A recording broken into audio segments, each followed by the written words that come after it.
faster.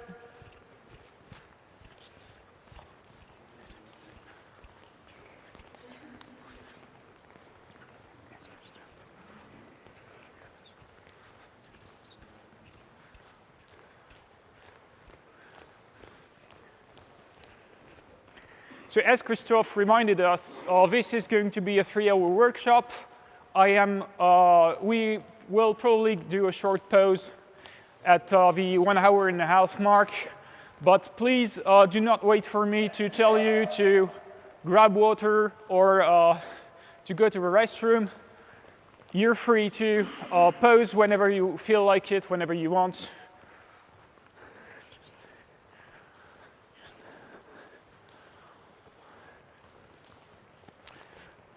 All right, just accelerate a little bit. We're gonna run in all directions and change directions. And please don't crash into each other.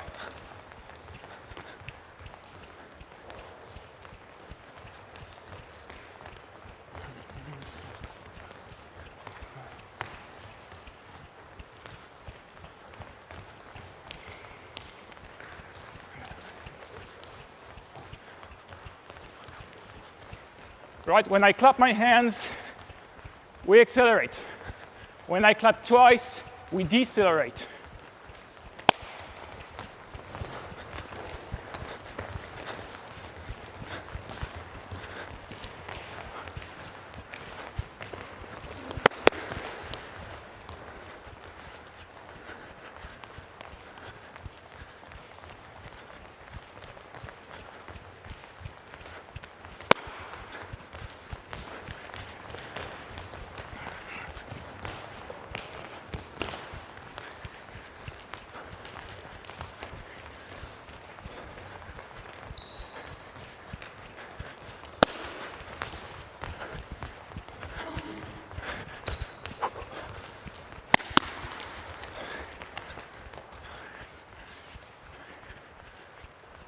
All right, keep running at a slow pace, like slow footing. And when I clap my hands, we do squats, 3 squats, and then we go on.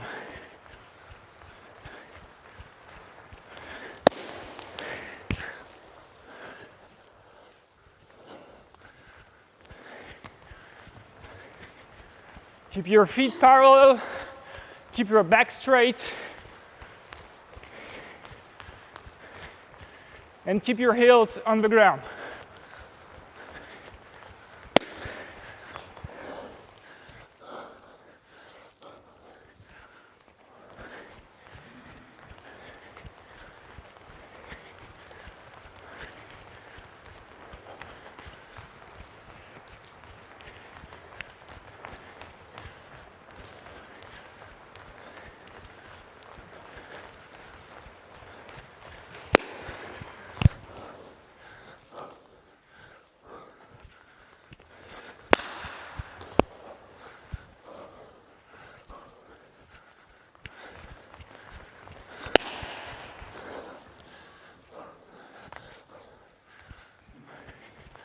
All right, and we walk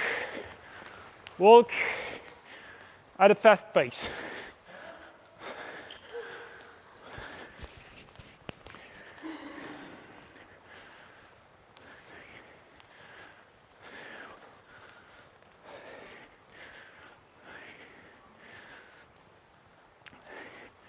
We're gonna walk in circle.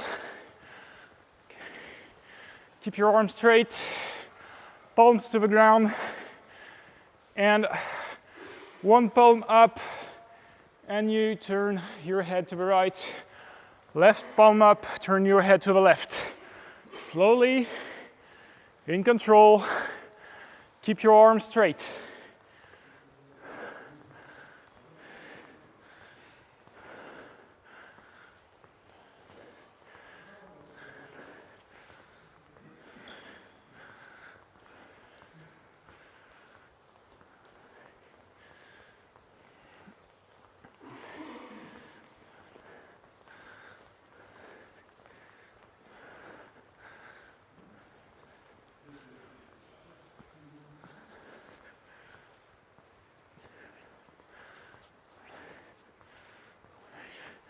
Right, both palms to the ground, keep your arms straight,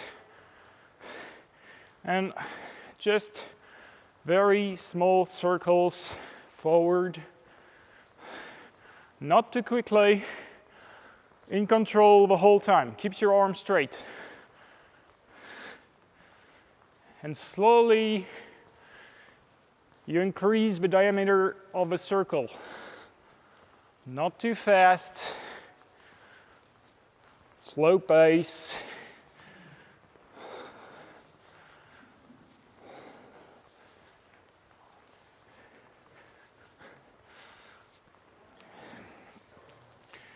All right, we do wide circles now. Wide circles, forward.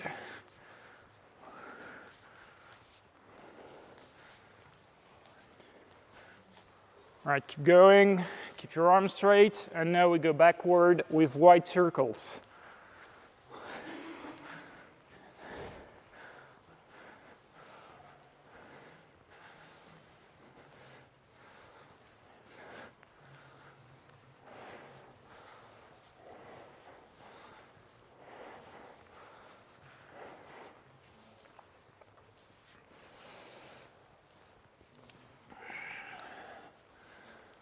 And we accelerate, and we have smaller and smaller circles. All right, walk a little bit faster, please.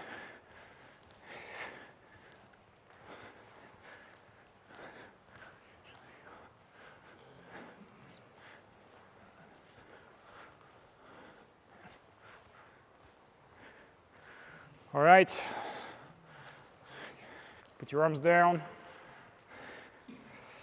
In a circle, or at least something vaguely resembling a circle. All right, we are going to do simply heels dynamically. So you can get on one foot, and you can at the same time open the hip and turn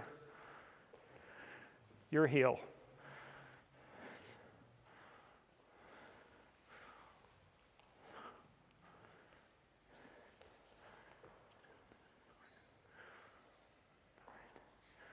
All right, don't hesitate to move around.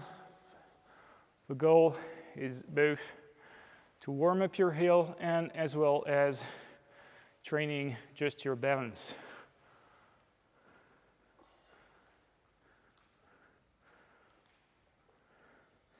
Change foot.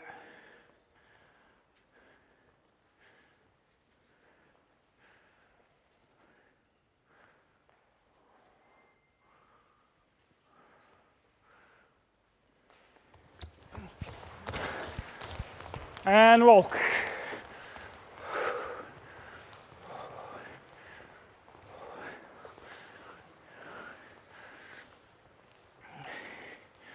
We go back to the circle.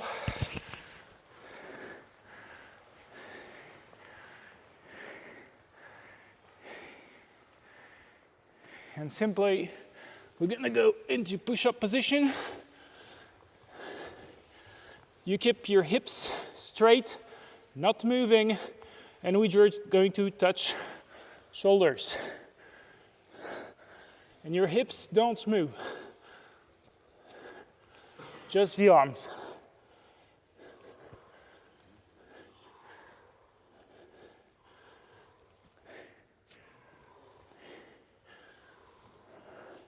Keep your back straight.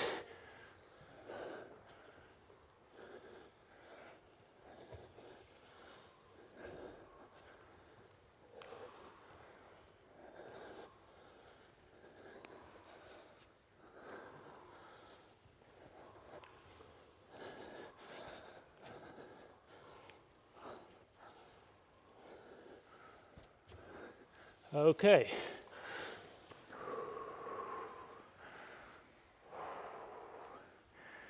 Just breathe for a few seconds.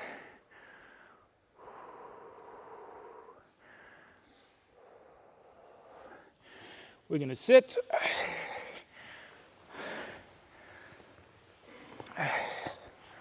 With the sole of your feet touching. Up, sit back, and simply touch the ground on your right, touch the ground on your left.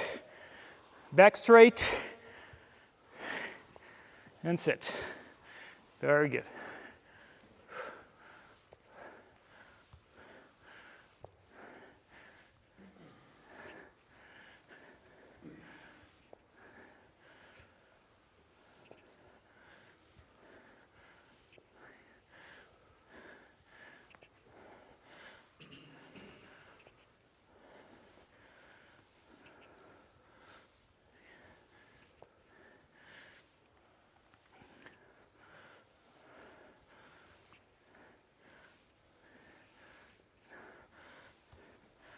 Touch the ground.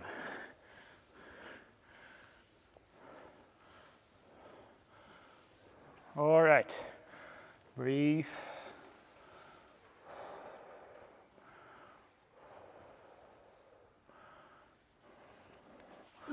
We're going to lie down. And we're simply, so keep your feet to the ground, and we are going to push our hips forward, up and go back. Don't touch the ground with your buttocks. Simply push the hips, hip thrusts.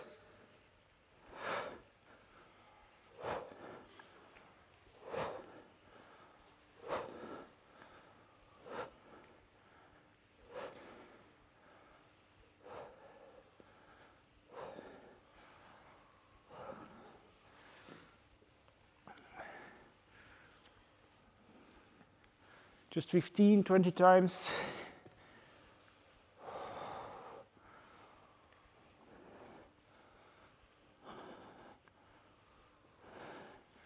All right, sit down. Soul touching. You're gonna keep your arms straight. Go touch the ground high behind your head, and then come back. Touch your feet here. Very good.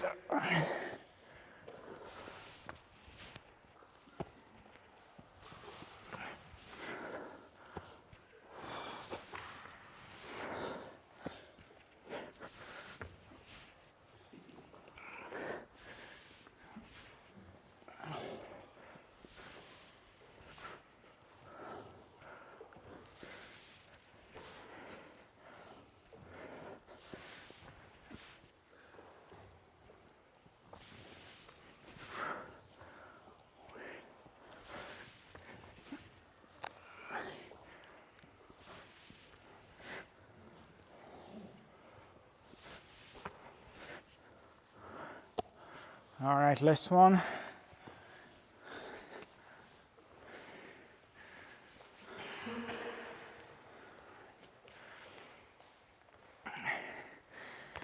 So, parallel feet, approximately at your shoulders, and simply we are going to turn here, trying to work on hip mobility. Shoulders don't move, just the hips.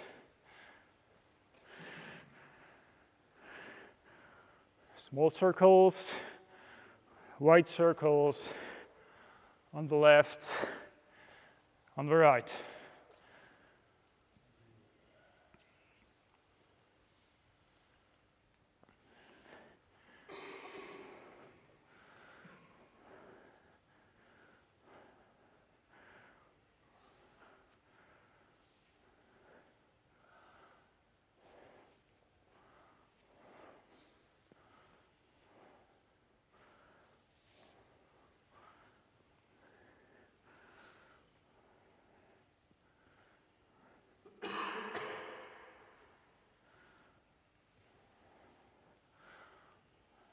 All right, very good. Last exercise, we're just going to go forward here, and you go and almost touch the ground with your knee, and straight up. 10 times on the right. Keep your arms behind your back, back straight.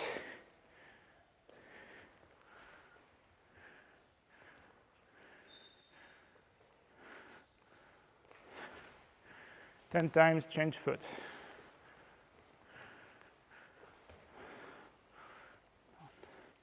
Do not send the knee forward compared to your foot. You can do a wider stance if it helps.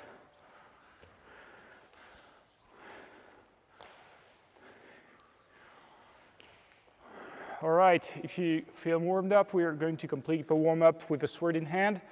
So just take gloves and swords.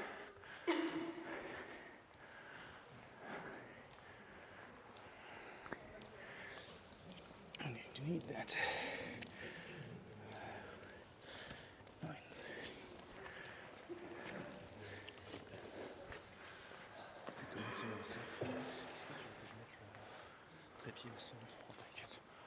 T'inquiète, t'inquiète.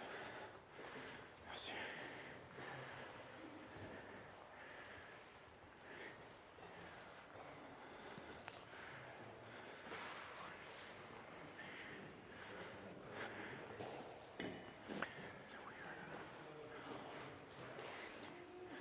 So we are all going to face in the same direction, please.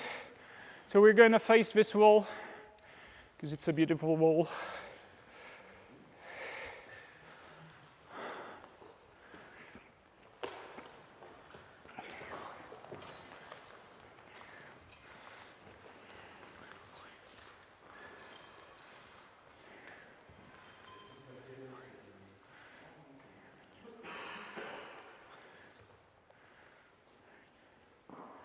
All right, so please take some space around you. Face this wall. Please come behind me.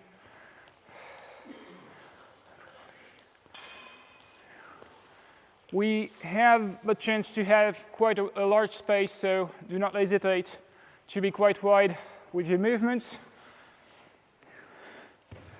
So at the moment, we're just going to go left foot forward and the right foot backward. Simply sword on your right, and we are going to do a simple Oberhaw, so descending cut with a true edge on the right.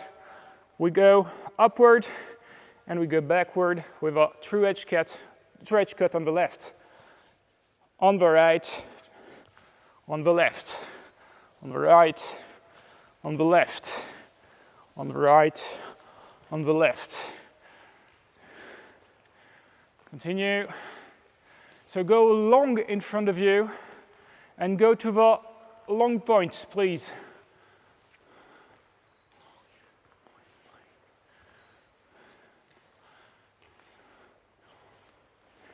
So the point of this is a warm-up. So please do not go with hard strikes like every time you go, all right? Go smooth and slowly and smoothly. Simply in control and at a constant speed at all time. The sword moves first, the body follows. The sword moves first, the body follows.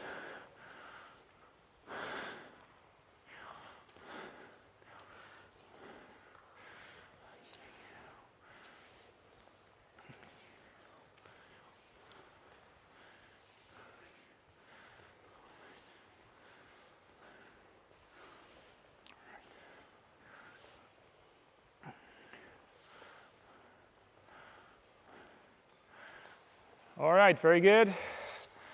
We're going to add cuts. So now we are going to do 1, 2, 3, 4, which is basically true edge Oberhaw, true edge, the Oberhaw on the left, true edge Unterhaw on the right, true edge Unterhaw on the left. So simply 1, 2, 3, 4. 1, 2, 3, 4. Take care to keep your hands upwards of your head when you come back in guard. to protect the head between two strikes, and go smoothly. You are not cutting actual opponents at the moment, you're just working on the flow of your movements. It has to be a never-ending flow. Every strike, though, is given on the long point. So, as you can see, just stop for a second. As you can see, when I strike, I finish here. So, with my hands in front of my chest and my point approximately at the level of my eyes. All right, so 1, 2, 3, 4. And in the flow, 1, 2, 3, 4. Once again.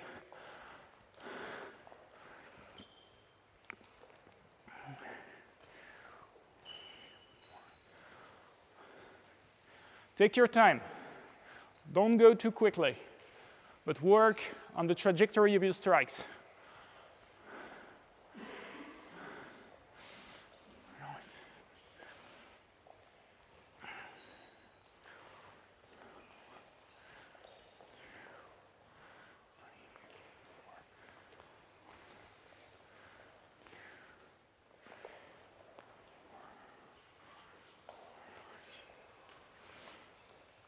All right, we're going to change the pattern for a bit.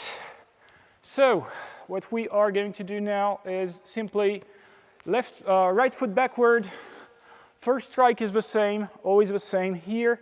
And then we are going to not move the leg and go back with a false edge on the left, true edge on the left. False edge on the right, true edge on the right. False edge, true edge, false edge, true edge, false edge, true edge.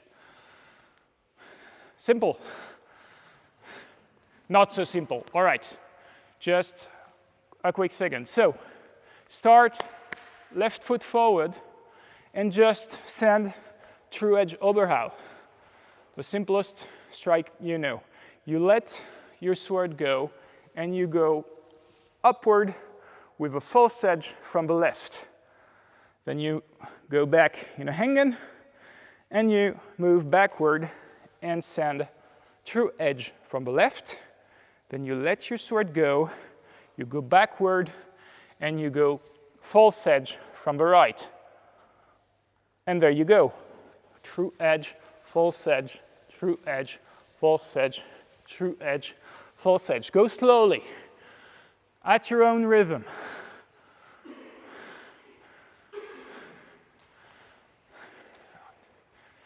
All right.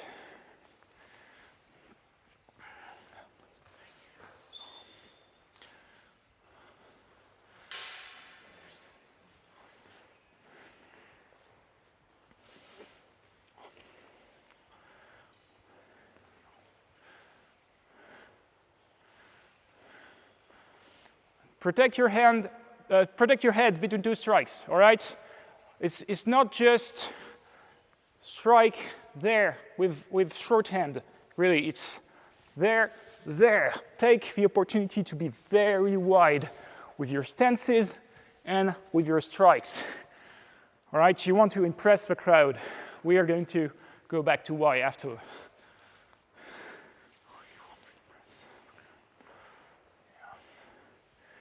Very good.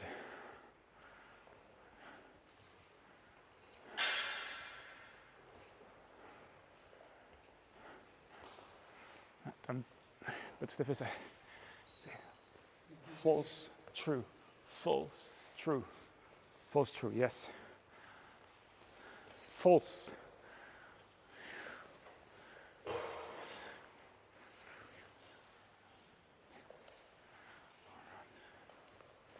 All right. So I see some of you are walking on a rope, which means that both of your heels are on the same line, and sometimes some of you are struggling changing side because of that, because you're fencing here and then you have to walk in front of your own foot. Please, for the sake of this exercise at least, keep your feet apart and you can drop your body weight a little bit. All right, so never in a straight line, but here. You want to face your opponent with both shoulders. And when you advance, don't advance as if you're walking on a rope, but advance as if you're walking on two different ropes, two different rails. All right, to keep your hips open to the opponent.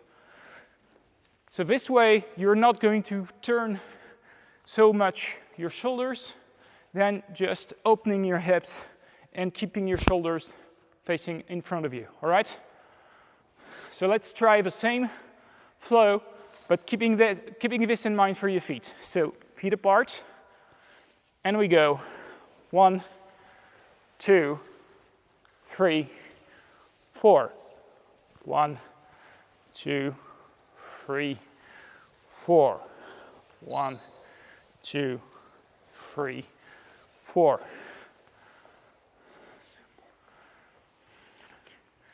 Regarde tes talons.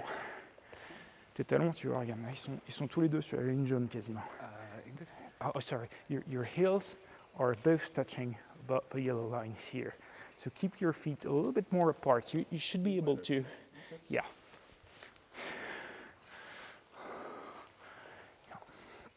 Same. Marche pas sur une ligne, regarde. Tu vois, tu réalignes tes talons sur la ligne. Fais attention.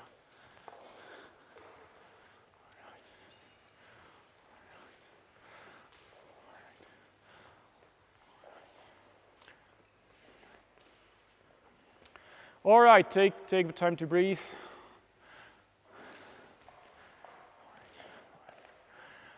Okay, last solo exercise, and afterwards, I promise, we are going to fence against somebody else, so something else than a purely imaginary opponent. So, same guard at the beginning, and simply we are going to go false edge cut, true edge cut, and then what you know as a Twerhau. So your thumb underneath your blade, and you go with a horizontal cut. So simply this way, this way, this way, this way, this. Quick and easy, don't go too fast. And don't move your feet on the Twerhau.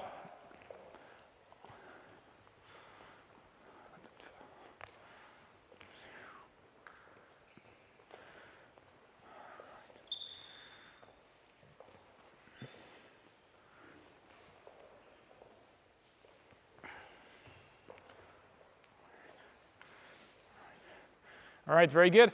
Let's let go your Oberhaw. Once it goes through the long point, you just let it go on the side and then go upwards of your head. It's important to have wide movements there, there, there. So it's not just, it's more supple than that.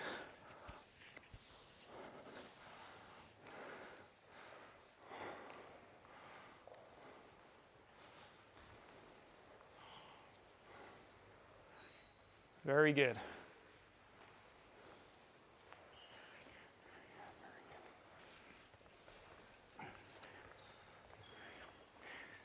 Be careful with, en français, avec ton genou, tu fais, quand tu vas ici, tu vas sur l'avant là et tu plies le genou comme ça. Essaie de garder ta hanche ouverte sur l'extérieur. Juste un truc, la transition, le troisième.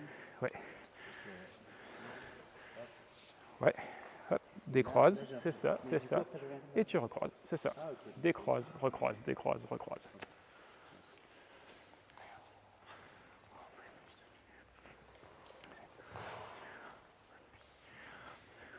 For those of you struggling with the last transition, it's really just crossing your hands and then uncrossing your hands.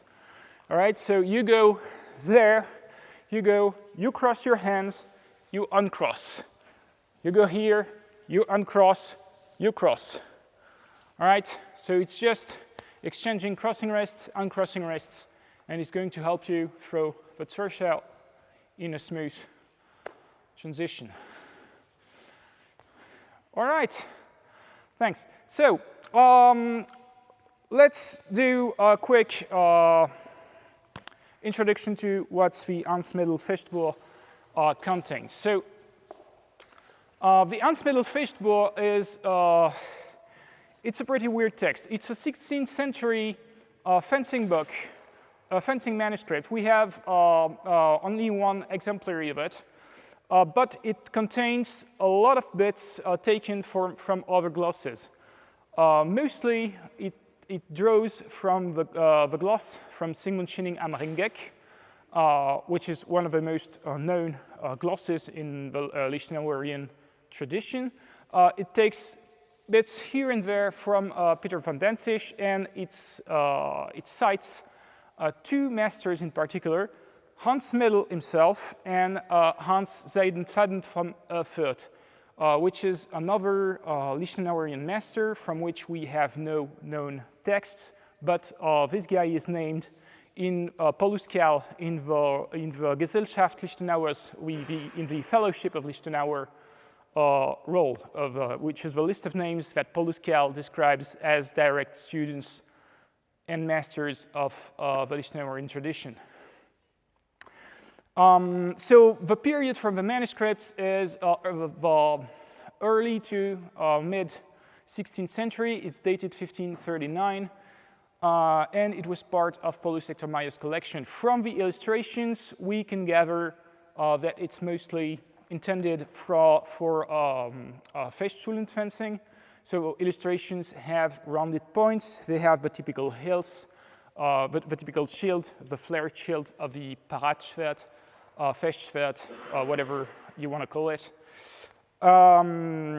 But in the text itself, so it's divided into parts. The first part is mostly what you would expect from a typical Lichtenauerian text. It begins with the Zettel, which is the poem of Lichtenauer, which gives a lot of the principle and precepts from Lichtenauerian teachings. And then it goes on with a gloss, which explains each of the verse of the poem, explaining basically the master's interpretation, the master's description of what Lichtenauerian fencing is. And a huge part of that gloss is lifted from Sigmund Ringeck.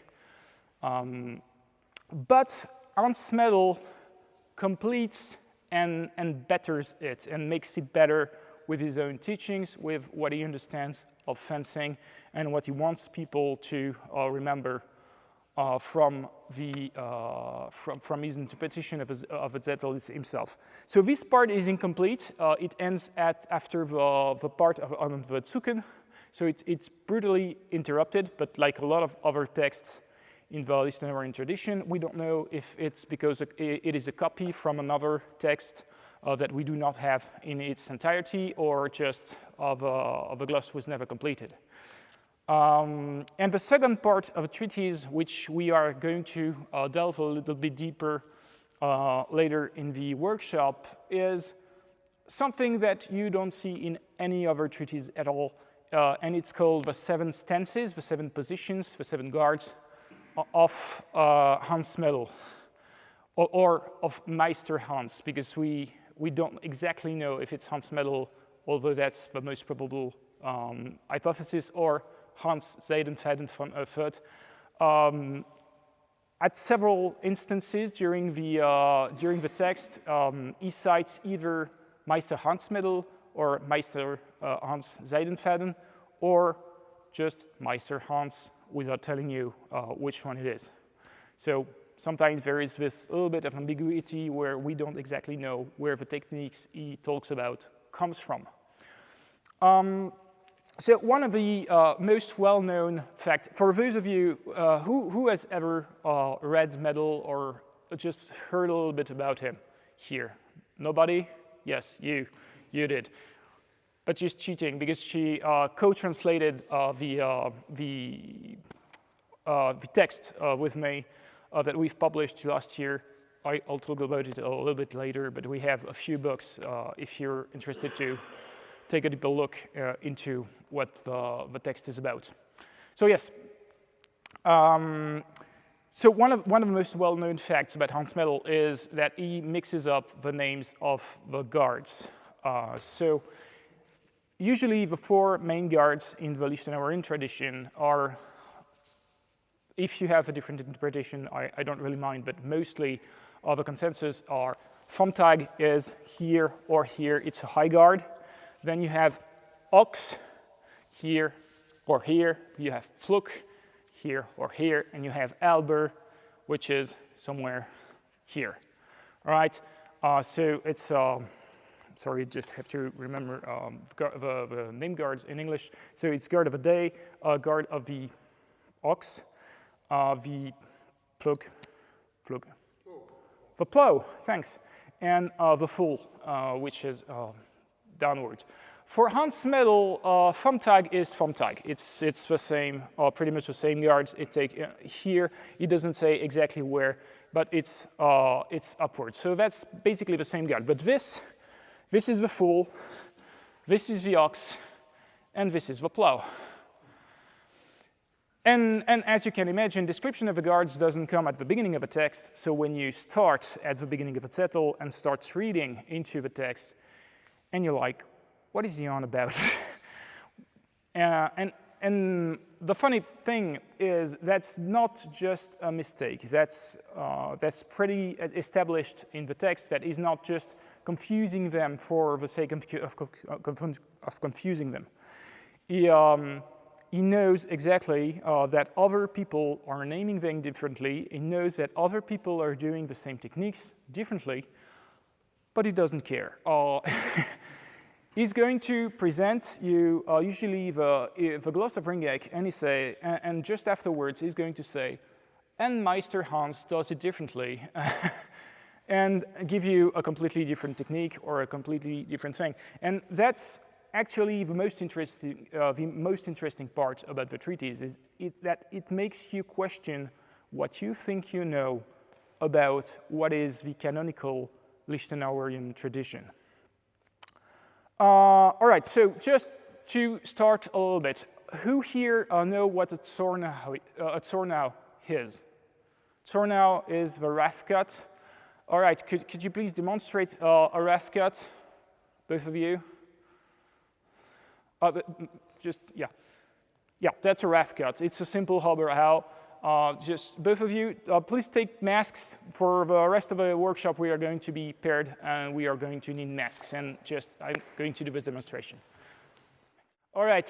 So I need somebody to be able to demonstrate a canonical Zorhnaw wrath cut, followed by an abnehmen, or for those who do Fiore dei Liberi, a fendente followed with a first play of the master of the longsword. Yeah, please. All right. Facing someone? Sorry? Facing someone? Yes, facing someone. So anybody, please. So, all right.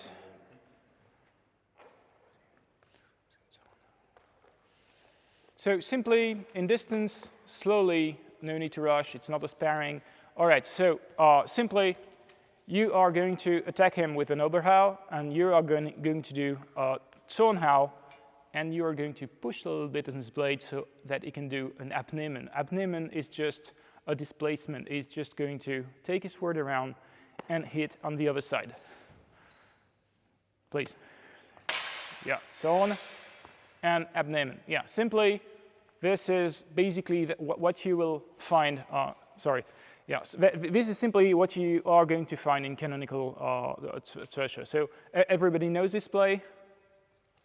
We're good. You will be. You can try it a little bit if you're not comfortable during the first part of the exercise. So one of the most striking thing when you start reading through Medel is that he's going to talk very much about what you're used to in Lichtenauerian vocabulary. So a Zorhnaw is a Zorhnaw. Zorhnaw is the basic peasant strike. It's a basic Oberhaw. All right, so if you want to strike me to my head, be careful, I have no mask. Yes, thanks. So Zorhnaw is just going to be the usual, I zorn, and then I push my blade to his face, and if he pushes around, yes, I am just going to go left leg forward and go around with a true edge cut to the left. So that's what Ringeck says. What Hans Medl says, it's okay, it's good, but we can do better. We can do that with a false edge. And we're going to do the same Zorhnaw, so basic peasant strike. Zorn, I'm going to thrust to the face, and if he pushes on my blade a little bit, I'm going to go with a false edge instead of going with a true edge. So what it means that I'm not going to do my abnehmen like this. I'm going to do my abnehmen like this, here. And that's what we would call a snappen usually. But here it's just an abnehmen. It's just exactly the same. So he widens the definition of what abnehmen means to include other things. And this is going to be a recurring thread in the kind of workshop that we are going to do. So just try that for a little bit. So simply face each other at a distance, have one strike to the head with a right hand cut, go with a Zorhnaw, so it's just basic Oberhaw on top of his blade, push the thrust to the face, and when he pushes your sword back, you can try both variations. Variation with true edge and variation with false edge here. All right? Please try. Yeah. The false edge is coming from his left, not from his right. Yes, from his left, from inside the ear and not So I go outward. the blade to it. Yes. Okay.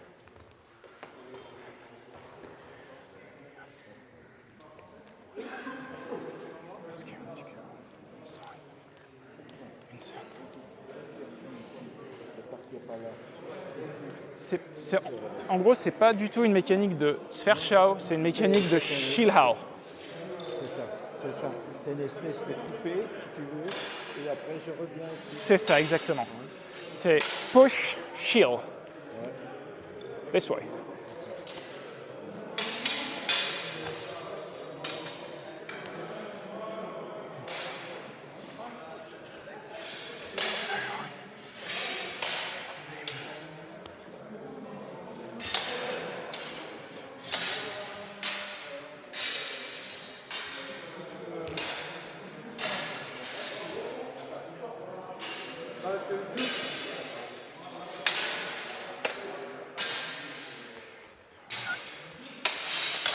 All right. You speak French? Yes. Ok, moins d'intensité sur le truc, juste on va durer les 3 heures. Juste allez-y tranquille, mais surtout soyez souple sur les frappes et soyez, plutôt que d'être très raide comme ça, simplement on va se contenter de boum, souple, souple, souple, souple. Ça marche? Ça va permettre d'être moins engagé sur sa propre frappe et de pouvoir enchaîner ensuite souplement sur d'autres choses.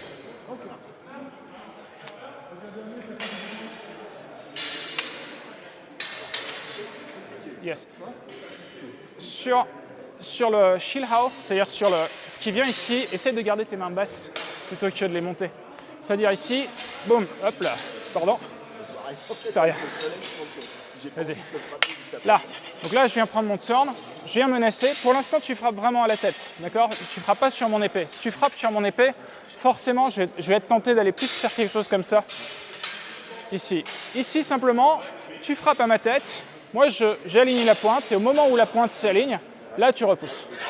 Et toi, quand tu vas pousser ici, plutôt que de pousser là, d'accord, tu vas pousser là, en avançant et en couvrant ici. Si tu couvres ici... Oui, tu as raison.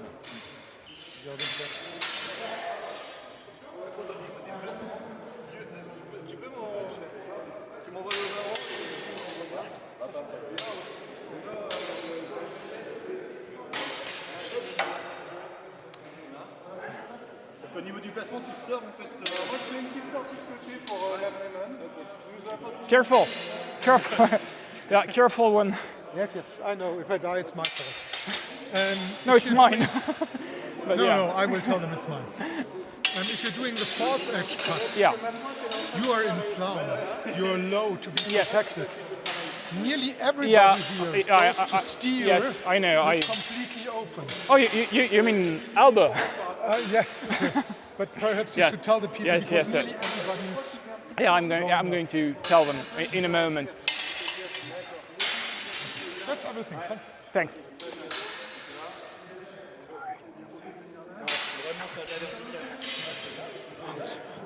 Stop! Please, just listen up for a sec. So I see many of you who are doing a proper in-distance Twerhau with your hands held high. Can I borrow you for a sec? Thanks. So if you hit me here, I'm going to do my Zorhnaw, my simple Oberhaw on his blade, and then go there.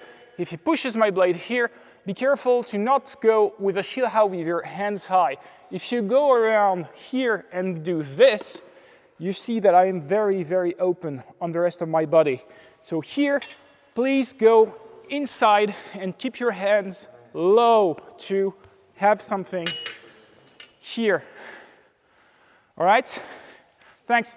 So just as we're here, we're going to continue to the next thing. We are going to continue with the same thing, that what happens if he goes back on my blade, all right? Because obviously he's not an idiot. I don't think so, I don't really know him, but I believe he's not an idiot. So he's going to strike me with an Oberhaw. I'm going to go on here, and here what happens if I go there and he goes back on my blade? Because you don't want to die here, so you want parry. No, parry may strike. There. So yes, several options. Either he goes with a handgun or just simply he pushes the blade outwards here. What happens here? What am I very, very well placed to do? Yes, I could do that. But since I don't speak Italian in Salzburg, I can do either a simple Oberhaw or what Hans Medl says, you can do a full edge cut to the head. All right, that's rather simple. That's something that you can do from a regular canonical abnehmen as well. So if I go Oberhaw, Zorn, thrust, regular abnehmen, and there. But test both, please. Test both and see what's easiest, what's more intuitive to do. If you go from a false edge, you already have your hands crossed, and then you can cross with a Twerhau. If you are here with the abnehmen, it's obviously entirely possible to do the same thing, but you are going to notice a bit of a mechanical difference. All right, so let's go back to the exercise. So Oberhaw to the head, Zorhnaw, thrust, abnehmen, he goes back to parry, and then I go this way with my thumb underneath my blade and simply strike to the head. All right? Be gentle, please. Do not strike full force to the head. We have 2 days of workshops to go through, so remember to go with control during everything you do. Control and elegance as well. As I was saying, it's 16th century fencing for Fechtbuch. Fechtbuch are public affairs. They are public demonstration during the town festivities, and it's rather important to look impressive as much as it is to do good fencing. All right, please go. Qu'est-ce qui te fait rire? Sorry. Les gens commencent à faire des trucs. Oui, oui, c'est normal. Plus personne n'écoute. Ça va? Ouais, ça va ça. Tu veux faire ou allez, si tu veux pas.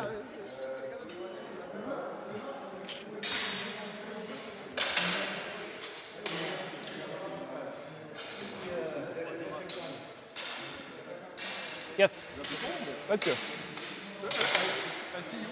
Yes, bien sûr. So, Zorn here, thrust, and when it pushes, I'm going to go upward there and low with my hands on the arms and here. Because if I'm here, it's easier for him to come back and cut me. En français, t'arrives Ah oui, pardon. plus comme ça en fait. J'arrive, non, c'est pas horizontal, c'est vraiment la ligne, de l'Oberhaw. J'arrive sur la ligne de l'Oberhaw, mais de ce côté, Ok, ouais. sur l'intérieur.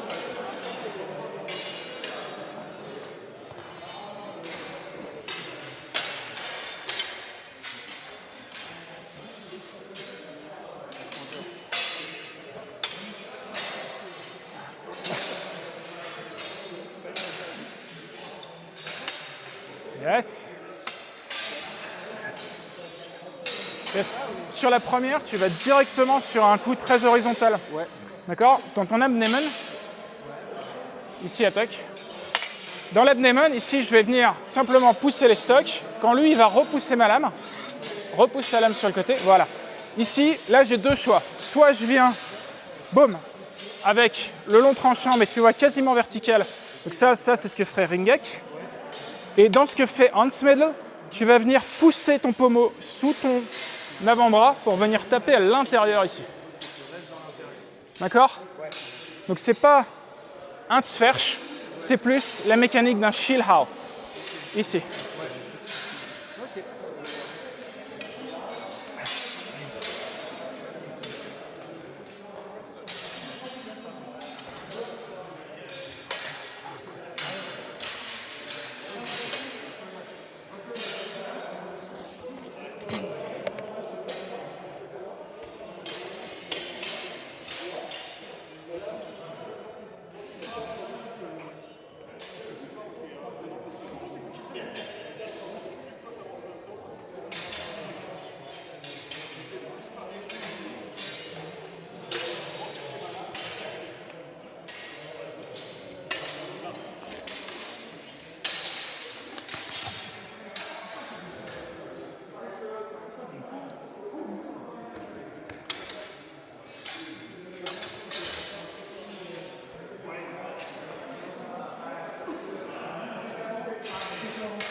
Alors, juste dans l'ordre des attaques, c'est un Oberhaw, quelqu'un qui contre avec Zorhnaw et qui va aller avec la Zorhnaw, Ouais.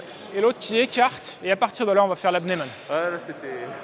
D'accord? Donc c'est vraiment Oberhaw, Zorhnaw, Zorhnaw, abnehmen.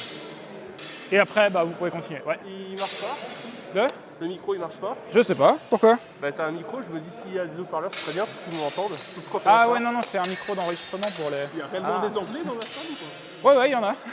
Mais n'hésitez pas à me demander, hein, vraiment. Je comprends à moitié, mais Ah, ça marche. une Je vais concentration essayer de traduire plus. Merci.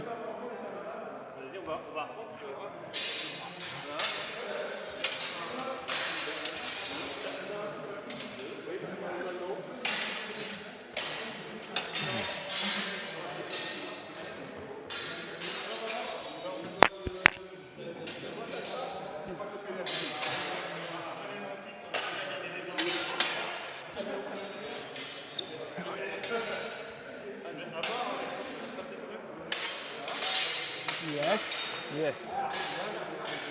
C'est bien.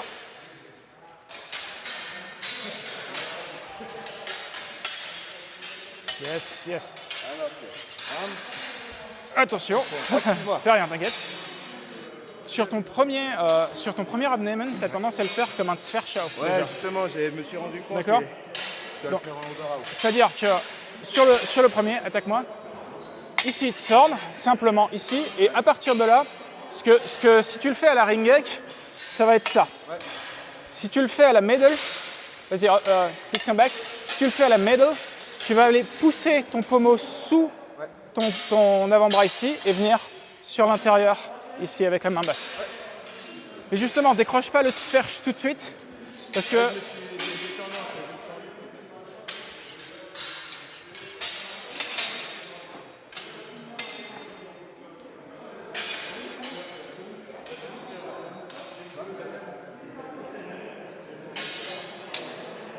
question. Yeah. So Yeah, sure. if we're going to do the Zorn, do the stab, and then I do the... Yes, the classic abnehmen. Yeah. Yes. Okay. That's basically it. Instead of going this way, you go this way and you push here to change the direction of a strike. Yes, but with low hands. Not this. Low here. Sorry, keep your sword. Yes, you should finish here, not here. Ah, okay. See what I mean? Your hands are low, your point is high.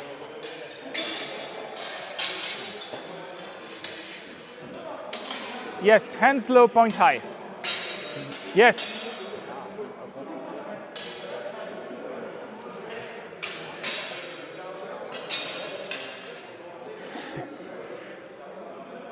You'll get the hang of it. It's very complicated.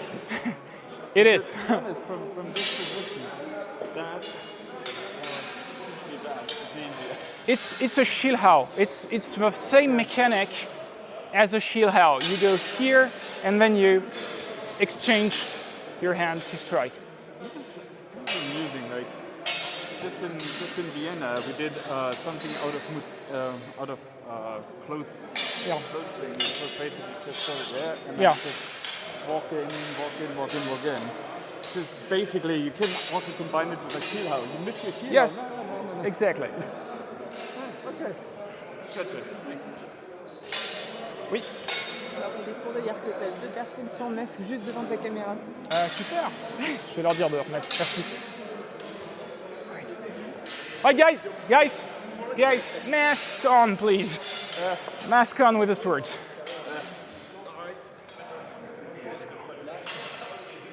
No exchanges of swords with mask off. All right, thanks. Please gather. Just a quick reminder, I know it's quite hot, but please, as long as you're wielding swords, keep your mask on at all times. There are quite a lot of us. We can see the person in front of you. You cannot see people in your back, and a sword to the head is not a great experience.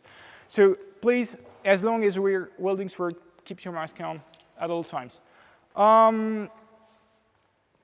So that's one of the small minute difference that you can find. So obviously, there is nothing new in this specific technique.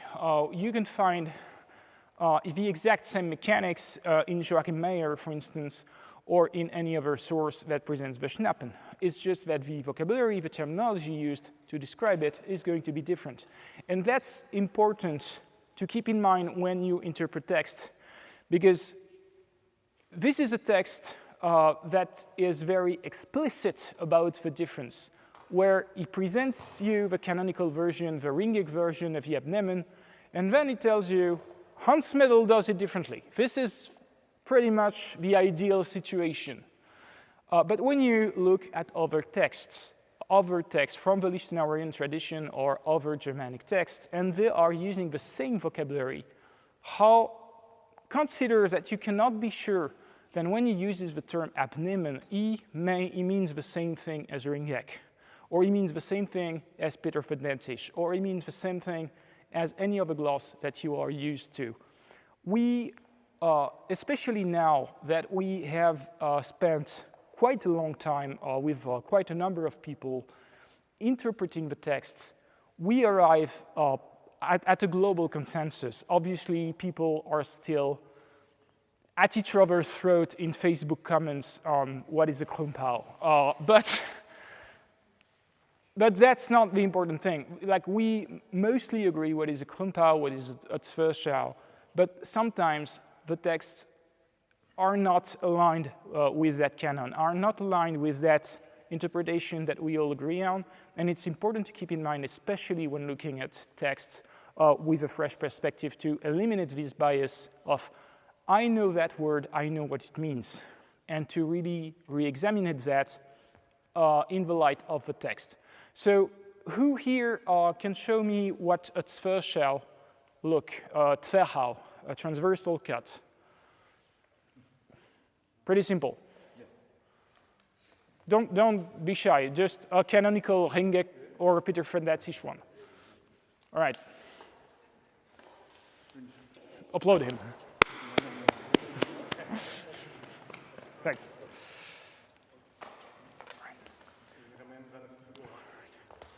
All right, yes. This is good. This is very good. This is a Twerhau, this is a Twerhau, this is a transversal cut. What makes it a transversal cut? What are the defining characteristics of that cut, in your opinion? It's you alternate between slicing with the short edge and the false edge, and the true and the false edge. Yeah. So it moves in the plane. Yeah. Horizontal plane. Yeah, horizontal plane. There's no wrong movement, and yeah, you just move to the side, switch line, and you move in a plane. So it's an horizontal cut that moves from false edge to true edge. Yes. That would be your definition. Yes. What about the target? Head always. High or low, yes. And that's usually what we all understand a Twerhau is. So let's take a look at what the first play of a Twerhau is for Hans Medl, please. So please gather around by pair. I am going to give you a little bit of a text, and you are going to try and think about what he means as a Twerhau. So 2 by 2, par paire, s'il vous plaît, avec les masques.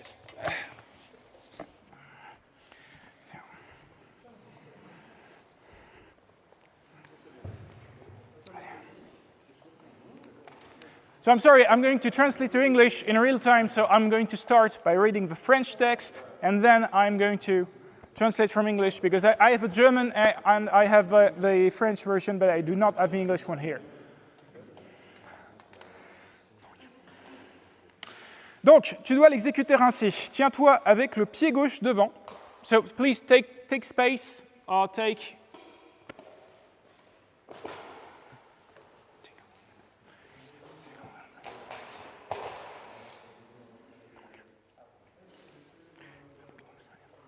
So the gloss here is the gloss of le coup transversal reçoit ce qui vient du jour. So the Twerhau takes what comes from the day. So from a strike that is given from tag. From tag is the same. Don't worry about that. Tu dois l'exécuter ainsi. Tiens-toi avec le pied gauche devant, left foot forward, et tiens ton épée à ton centre. Hold your sword at your center, or weakly behind, ou faiblement en arrière, près de ton côté ou de ton pied droit. And you, dans le coup médian, in the middle strike, so that the true edge, de sorte que le long tranchant, is upwards, soit au-dessus.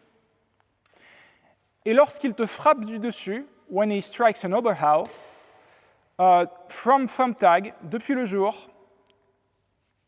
at the opening or at the head, à l'ouverture ou à la tête, go forward with a step or jump with the right foot against him, donc avance d'un pas ou bondit avec le pied droit contre lui, et écarte son cou avec le transversal, celui qui est tordu, bien sur la gauche, etc. Donc, je reprends les éléments, par deux, un qui frappe un Oberhaw depuis le jour, et l'autre qui va écarter le cou avec le Twerhau tordu bien sur la gauche.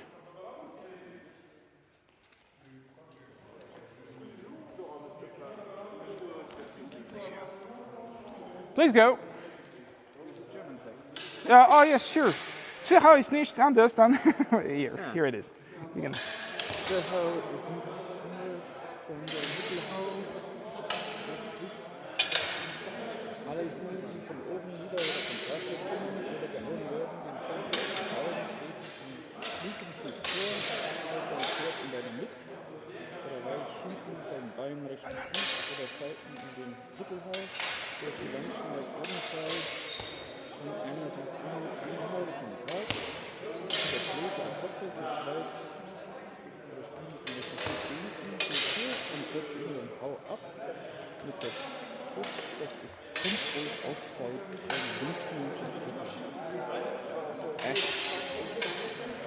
I don't understand the last part. Which one? Rechten Fuß gegen ihn, hier so. Jump with the right foot. Yeah. Jump with the right foot. Hau ab. And displace his strike with a Twerhaw. Okay. The one who's kommt on your left.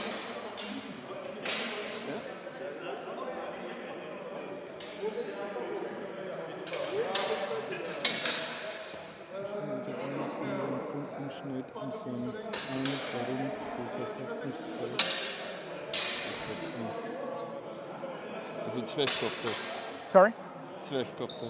It's not exactly Twerhkopter. That's what we're going to see. Mostly people are going to do Twerhkopter, but it's not what the text means.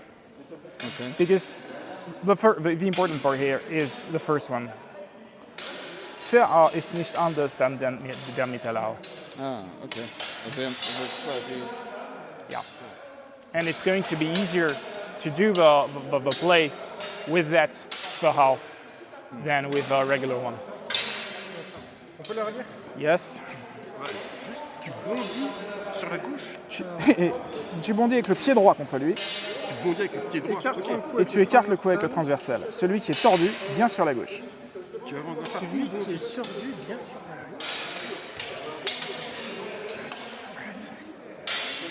Ouais, Was will du Twerch? vas-y. Bon, c'est notre moment. Mais en compte, là, je prends le coup dans le doigt ici. Ouais, Parce que c'est normal. c'est normal. Et ici, c'est encore pire si je monte les mains. Là, c'est la main qui prend. Recule un peu la main, normalement. Si on se croise au milieu, Je peux, c'est normal hein, que le coup... Alors cela dit, on va voir que c'est pas le coup qui est décrit, mais ça c'est canonique chez Ringeck, ça existe. Ce qu'il faut, c'est que tu tapes, si tu veux vraiment protéger tes dos en faisant ça, il faut vraiment s'approcher de lui avec le pied droit. Donc là, boum. Là tu vois, je suis très près, je l'ai pas dans les doigts. Là, je l'ai pas dans les doigts. À moins qu'il monte vraiment les mains, je l'ai pas dans les doigts.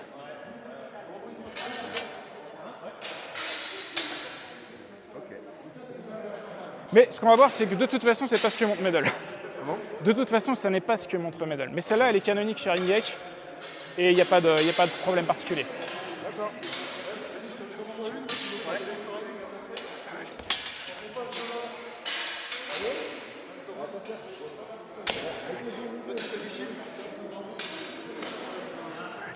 All right. Thanks.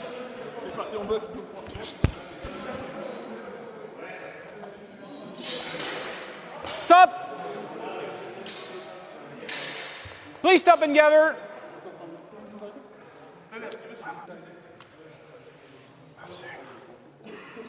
Tiens, Hélène, je peux t'emprunter?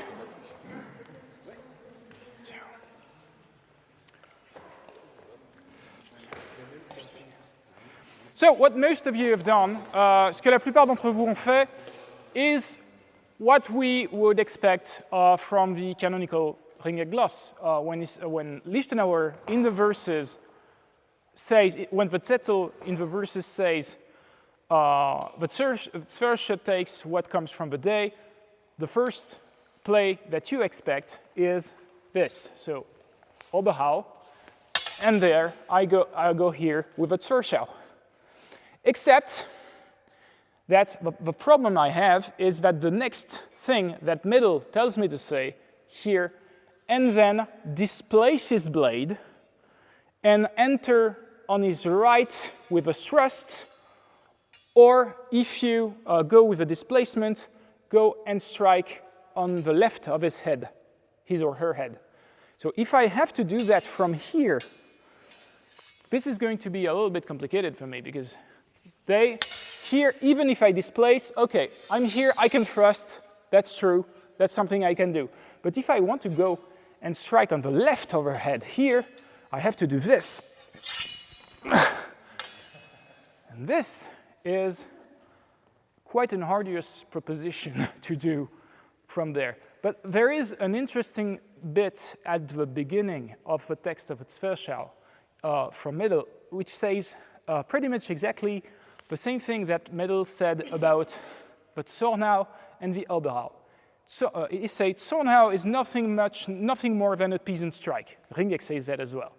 Nothing more than an Oberhaw. And in the Twerhau part, Medel says Twerhau is nothing else than the name for the Mittelhaw.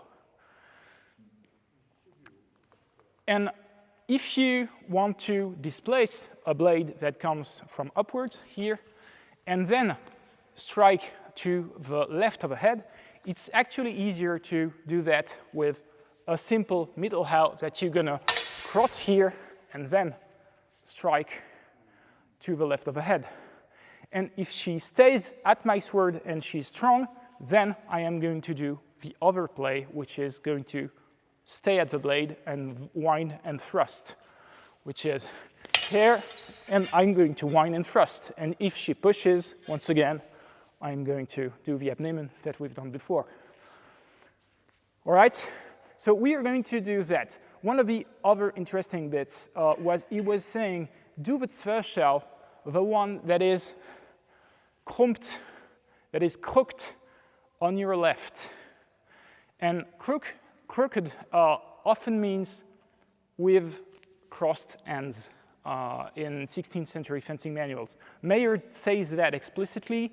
We have one example in Medel where he says that there are two sides, the crossed side and the open side, and the crossed side equals krump. And in the same way, he's going to tell you to do a Mittelhaw that is krumpt, crooked on your left. So here, if I want to do a displacement, here, instead of simply going with a Mittelhaw with a false edge here, I am going to cross my hands on my left. And there, we are very close to what the text is saying that we can do. See what I mean? So we are going to do the same thing, except that this time, from the day, the Oberhaw is going to come, and then I am going to strike what Medel calls a Twerhau, which is simply that, and then go with a Mittel or Oberhaw with a true edge to the left of the leg. Yes, sure. Here.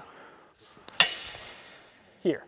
If I do that more slowly, what it looks like is I'm going to strike with crossed hands here.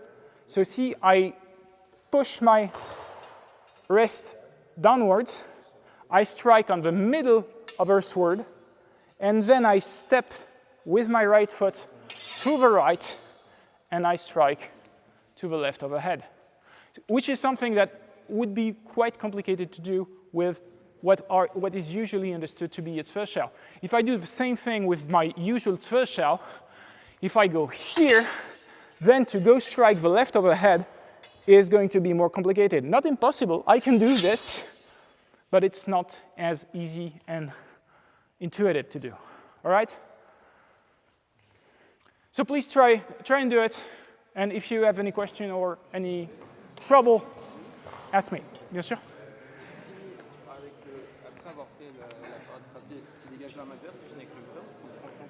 En fait, tu vas dégager la lame adverse avec le faux tranchant. Tu vas venir, non pas avec ton vrai ici, tu vas venir avec un Mittelhaw du faux, et ensuite tu frappes du vrai. Et s'il reste collé à l'épée, là tu fais ton Winden.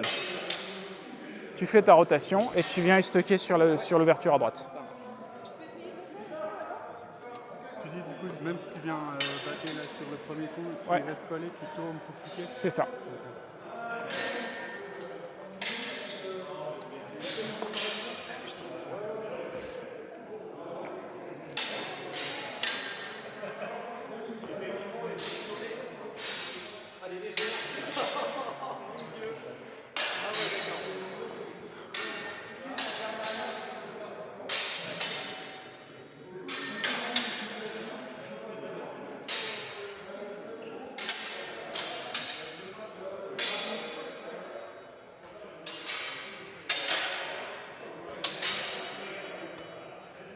Yeah, very good.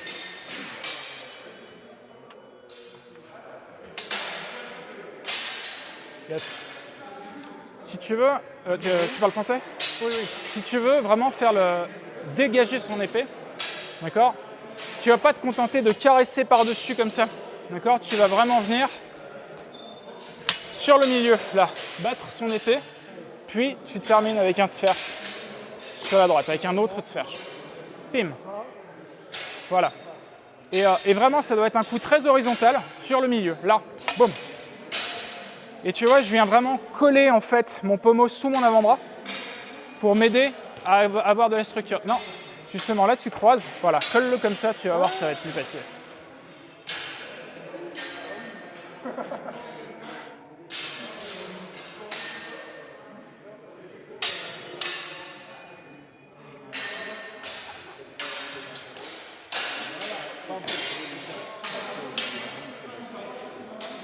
C'était ça? Le chrome Non, c'est pas un crump justement. C'est pas un crump. Ça n'est pas un crump. Je vais le repréciser parce que j'en vois plusieurs qui font des crumps. Stop! Stop, please. Sorry, if I wasn't clear. I've seen several. Stop! I've seen several people do what would be the equivalent of a Twerhau, which is. Qui a un masque? Tiens, si tu veux bien. Donc, si tu viens avec un Oberhaw depuis le jour, exactement. Plutôt que d'aller ici par-dessus la lame et de l'écraser sur le côté avant de revenir, c'est pas ça, d'accord? C'est vraiment, vous allez faire quelque chose de très horizontal. Un Mittelhau, not Krump, but Mittel. Et si vous voulez vraiment vous aider dans la dynamique, quelque chose qui marche bien, something that works well is to stick your pommel right underneath your forearm as you strike. So you're going to go with your point behind you or at your shoulder, here and there. When you strike, your pommel should be right underneath your forearm, and then you cross, and then you go with the regular Twerhau that you know. All right? So when you do the displacement, here, it's really something like this. Merci. Tu pars du vrai, tu tournes le faux. Tu pars du vrai. D'accord? Okay? Your Mittelhau is a true edge strike. You go with a true edge and then you turn the false edge as you turn. All right? Ou faux. As you wish. Both work. All right.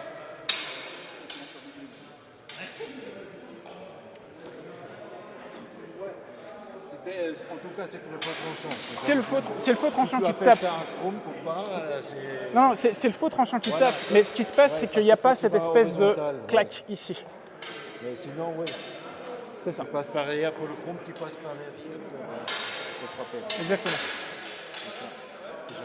À quel moment on met les mains croisées? Quand, en fait, là je pars ici, je pars avec le vrai tranchant et je croise mes mains pour faire l'horizontale. Et ici, je redécroise.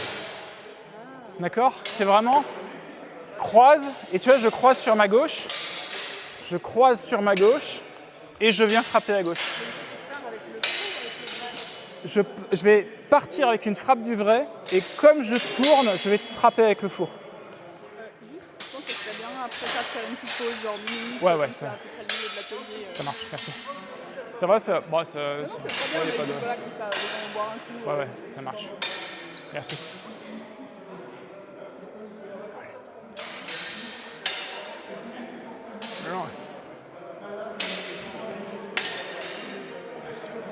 Yeah. I'm not sure if I understand this correctly, because Meyer normally says in this situation you should double, right? Yeah, that works as well. So you should go to the same side of the head as the thrust. And Medel wants to go to the left side. Yeah. Okay, that's the only thing I wanted to know because I didn't understand what Yeah, associations. that's because Medel, for Medel, the Twerhau is not only the horizontal cut with high hands. Yeah. He expands that definition to every Mittelhau. You have the same in Meyer, because Meyer says it's just the Mittelhau. Yeah. And you have the same in the Codex 1283.4. Yeah. Anderteil It 9 is. Kunstreifen Fechtbuch. I know it's not the only treatise to do No, that. but it's all, and it's all exactly. the 16th century guys Yeah. start taking the Twer and making it more of a more open movement. Yeah. So it's like in the 16th century that happens in many places. Yeah. Thanks.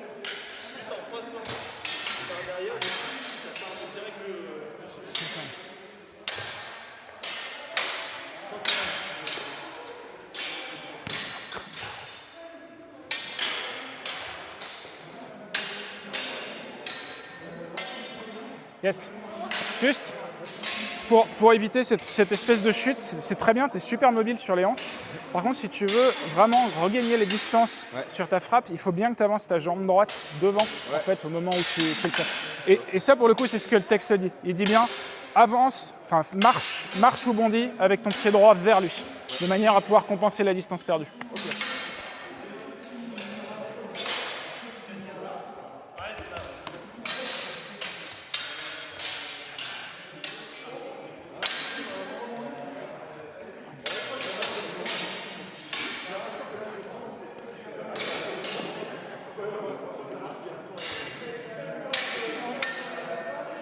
Ouais, yes. La frappe de retour, c'est Ouais. Unterhaw. La frappe du retour, c'est un autre coup horizontal, c'est un autre Twerhau du côté gauche. Ouais. Alors après, tu peux le faire, très honnêtement, le tranchant n'est pas précisé. Donc tu peux faire les deux. En fait, en pratique, tu peux faire ça, d'accord? Si tu m'attaques, tu peux faire ça avec le faux, ou tu peux faire ça avec le vrai. Revenir en vrai, en Unterhaw vraiment, comme ça, si jamais. Si, tu peux aussi. Là, en fait, l'idée, c'est que tu vas de toute façon te servir du fait que tu as dégagé son épée. Ouais, d'accord. Et là, ça part du principe qu'il ne reste pas à l'épée. Parce que quand il reste à l'épée, par contre, il dit fais ta rotation et va stocker poitrine-tête. Donc la frappe suivante, c'est comme on le sent et c'est. C'est un peu comme tu le sens. Ok, ça marche. Où il y a de la place. Là où il y a de la place. Souvent, ça va être ça d'ailleurs. Il y a énormément de pièces où il dit fais ça, guerroie, va dans l'ouvrage. Bref, fais ta vie, quoi. Frappe, frappe, frappe et frappe encore.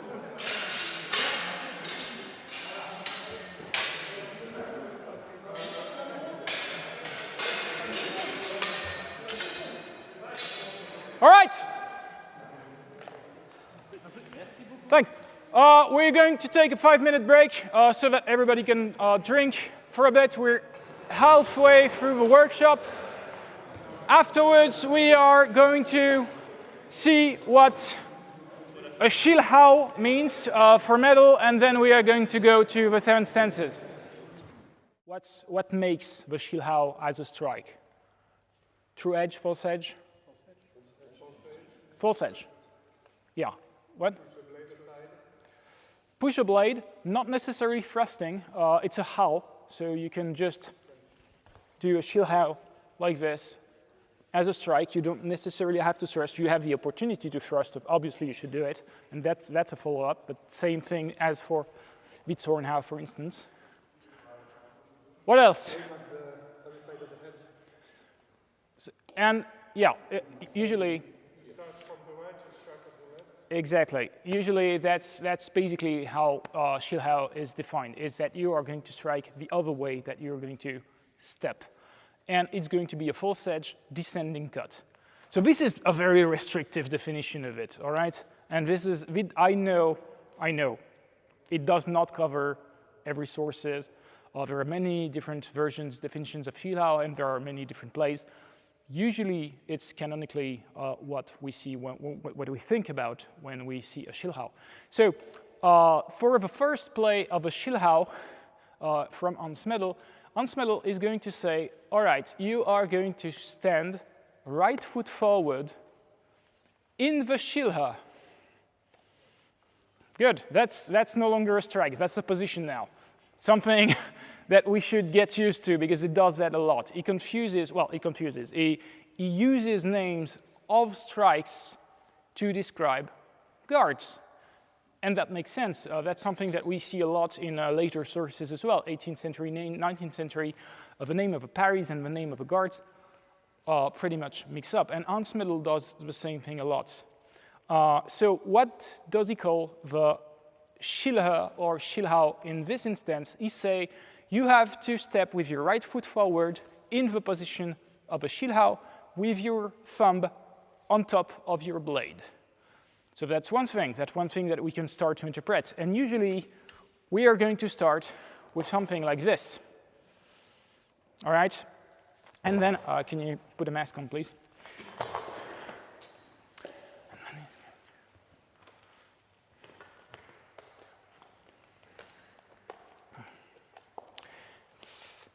So just normal Oberhaw.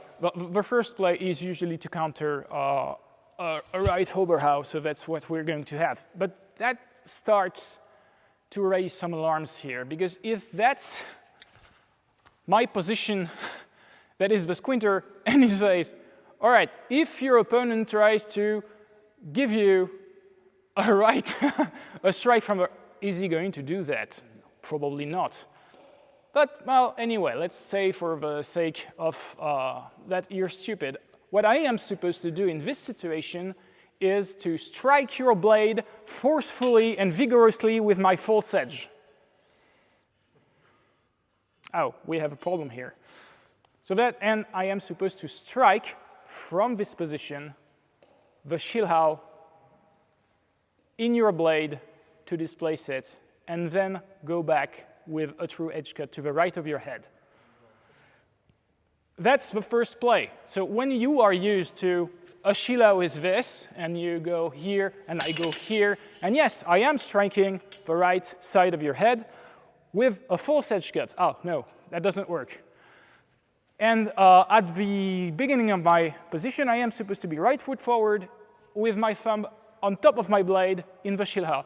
And then you realize, reading a little bit more of a place, that what he calls the Schilhau is nothing more than the changing cut. The Schilhau is nothing more than the Wechselhau. And Wechselhau we know from other sources, and that's a good thing. Because we can know that when he means stand in the Schilhau, he means this. I have my thumb on top of my blade. My point is not aligned. My point is here, and I am basically just going to do this. He's going to strike an Oberhaw at my head. I am going to forcefully displace his blade, and then I am going to strike a true edge cut to the right side of his head. And that makes way more sense. Is it what we would call usually a Schilhau? No, what's the same thing is just it's a false edge cut. And here he really expands the usual definition that we have of what a Schilhau is to include the canonical Schilhau as well as the Wechselhau from later sources, where we are going to use it to displace upward, downward strikes. And one interesting thing is he mixes up the plays of the Schilhau and the Scheitelhau. So Scheitelhau from Ringeck or Hans Seydenfaden, Hans Seydenfaden does his Scheitelhau like a normal Scheitelhau, long edge to the top of the head. That's what you usually know as a Scheitelhau, right? You can have different variations. You can have your pommel here. You can change here. There are many definitions of that, but usually Scheitelhau, so the parting cut, is a descending cut to the top of the head. That's what you usually have as a Scheitelhau. But what's interesting in Medel is using the plays of a Scheitelhau interlinked with the plays of the Schilhau, and he really says that in the normal Ringeck glosses, the Scheitelhau and its plays, and in Medel it's the Schilhau and the Scheitelhau and their plays. So he starts with a Scheitelhau, so we're going to start like this, and I'm going to displace the blade and go with right side true edge here. Okay, so that's the first step for the exercise. So if you're not comfortable with that kind of thing, that's what you usually would call a Streichen and a Twerhau. That's really the same thing, or a Wechselhau here, simply. So you displace and then you strike. You displace and then you strike. But sometimes what happens is he's going to push downward on my blade. I'm here, he doesn't want to get displaced, so he's going to push downward strongly on my blade. And then, obviously, Hans Medl says, you can do a Scheitelhau. No. No, because the Scheitelhau for Hans Medl is nothing more than the Sturzhau, the plunging cut from other sources. And he names it that, he just says that. He says, for Hans Seydenfaden, the Scheitelhau is this, long edge descending cut to the top of the head. For Hans Medl, the Scheitelhau is nothing more than the Sturzhau, and you can use it as part of a place of a Schilhau. So I am standing in my Schiller. I am going to grab an Oberhaw, just stay on my blade and push forward, and I am going to do the plunging cut to the top of the head here. All right? Let's start with this. Start with just the Schilhau and then go with the Scheitelhau. Yes? Ça ressemble furieusement aux entrées de l'Owino. Oui, mais ça ressemble à plein de trucs que tu vas retrouver notamment chez les Bolonais aussi. Oui, typiquement. T'as pas fait de rapprochement historique, un truc comme ça? Non, juste déjà, c'est l'escrime. Là, pour le coup, c'est de l'escrime. J'ai pas compris, on fait lequel? Parce que tu nous as montré 3 mouvements différents. OK. Et on fait le premier, deuxième, troisième. OK, just back. What you need to do is person A does an Oberhaw, person B stands like this, goes upward with the false edge, and then go with a true edge Twerhau to the head. And when you're comfortable with this, you can do the counter, which is when the opponent goes back on your blade, you can do the Sturzhau or Scheitelhau from Hans Medl.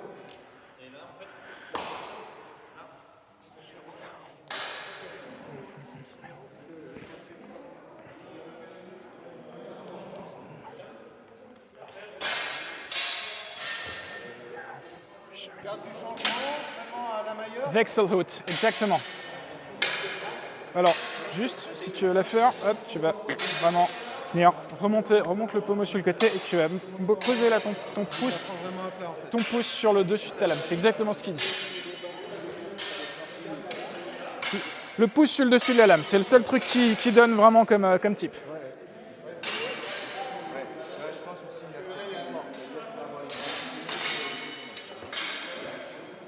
Yes. Try to go offline. Yes, very good. Yes.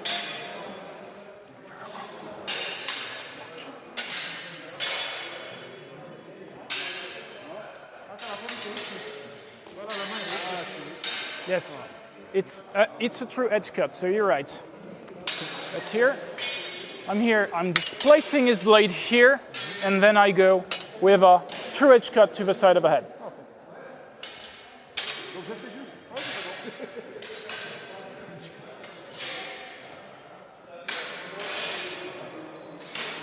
No, that's... Tu peux le faire en français pour nous. Ok, oui, ça c'est tu vas faire le Sturzhau quand lui il revient fortement sur ta lame. Là, vas-y, reprenez. Ouais.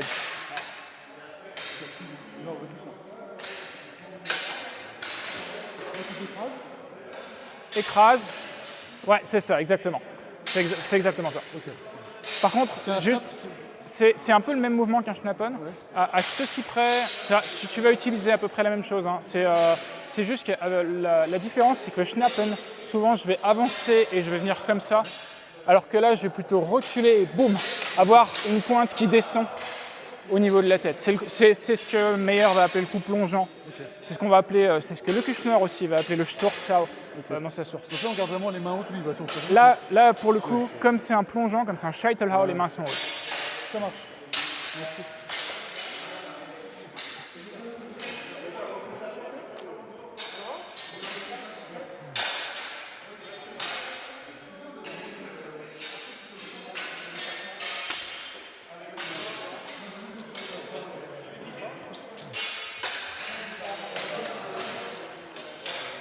juste un truc, si tu veux dégager sa lame proprement.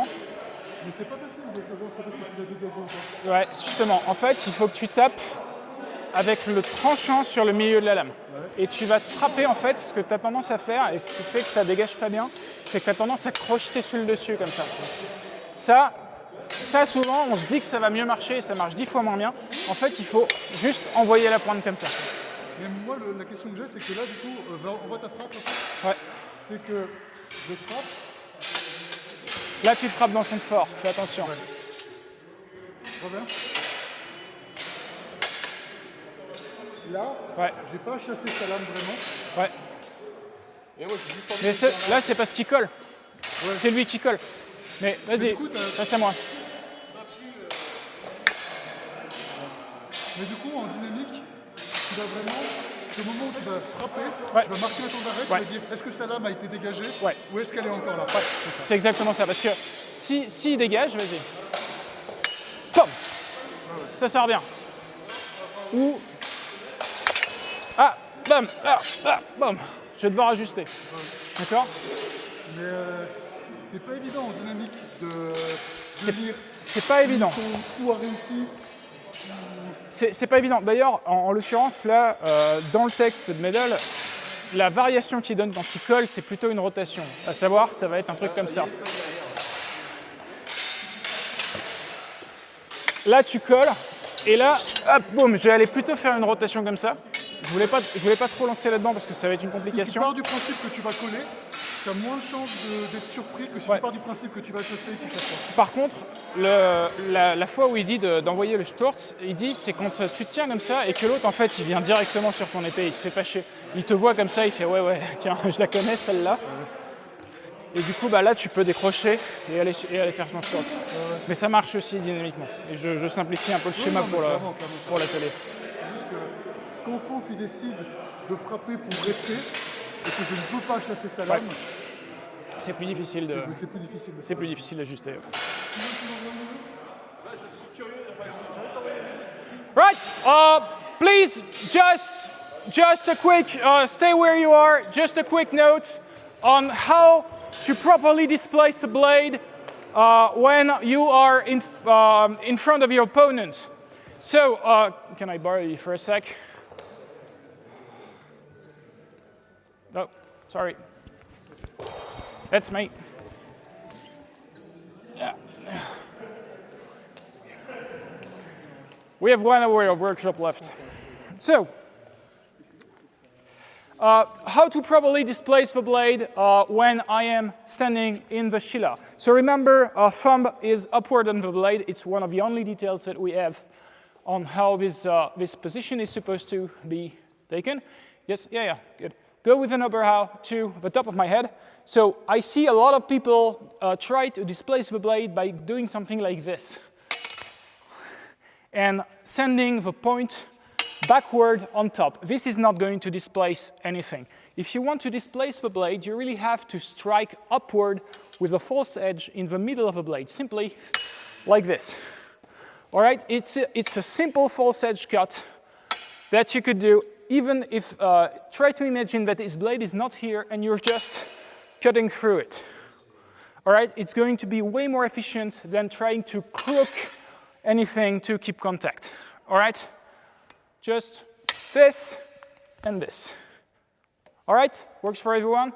And you can do the counter as well, which is that when he comes on top of your blade, so that works either when he sticks and really pushes on your blade, or it works as well if he decides not to strike, but he decides to go on top. He sees your blade here, and he says, okay, that's a danger, so I want to control that first. And he's going to go on top, and that's, yeah, I cannot do my Twerhau anymore, so I am going to go and do the Twerhau instead. All right? Please try both, and 5 minutes, and then we go to the 7 stances. Yes? So a quick question. Basically, when you're like this, yeah. if I do this one, it also works. Yeah. Oh, yeah, if I have to, if I want to displace, I'm going to displace on the other side. Yes. Oh, you mean if I displace it like this? That doesn't work. That's not going to work. If I want to displace a descending blade, I have to be at a right angle or something looking like it. I cannot go. Yeah. I was wondering about like why would I attack you from this side? When the blade Oh, is there. already there. Yes. Oh, if you attack me on the other side, I'm just going to do the same thing. That works as well.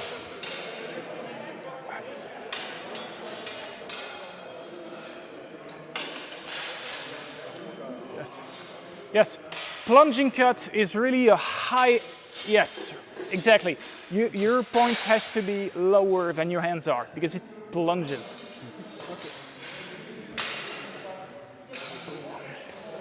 Oh, ça a l'air cassé.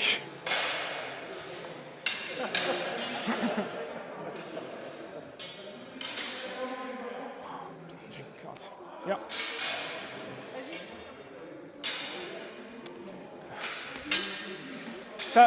T'as pas besoin, you don't have to cross your legs as much. You don't have to do this.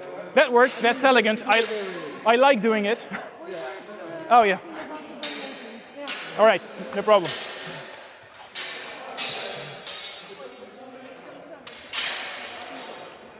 Ouais, c'est ça. C'est ça, c'est-à-dire si elle est là avec son pouce par-dessus sa lame, et que toi, tu décides de dire « Ok, bah, je vois ce qui va arriver là, donc non », c'est là que tu vas devoir décrocher… Non, l'autre côté. Voilà, clac. Voilà, exactement. Tu dois enrouler autour de ta tête et envoyer le torse. Mais moi, je peux me mettre des deux côtés. Toi, c'est-à-dire… Je peux me mettre comme ça. Alors, tu vas plutôt, a priori, tu vas plutôt rentrer sur l'intérieur. Ça va être assez compliqué, je pense, de rentrer sur l'extérieur ici. Ouais, si, remarque, ça se fait. Et ça ne devrait pas changer grand-chose de ce qu'elle fait. Ouais, mais si je fais ça, Non, ouais, exactement. Non, là, tu vas devoir changer. Là, tu vas devoir ajuster, évidemment. Voilà. Clac. Tout à fait. Donc ça change juste Ouais, le sens. ça change le sens dans lequel elle va le faire, exactement.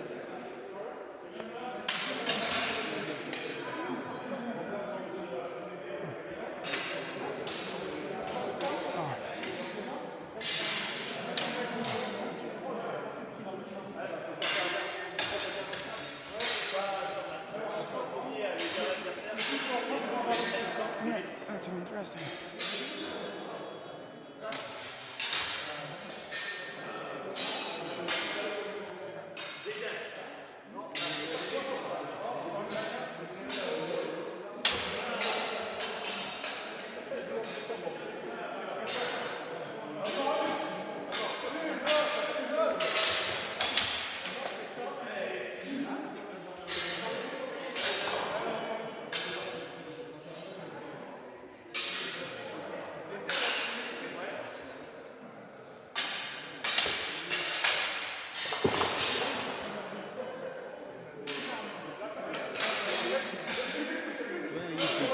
The correct application of that pulse, that full stage uppercut, is to crack it like a whip.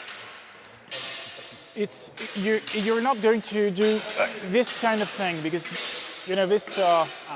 It's really What I mean is that you don't do this. Yes, exactly. You don't do that. But this. Yes, yes. And this means that you're lagging slightly. Yeah. And then just before the impact. Yeah, you have to. Yeah, the core has to be. Yeah, tight. exactly. And that's what works.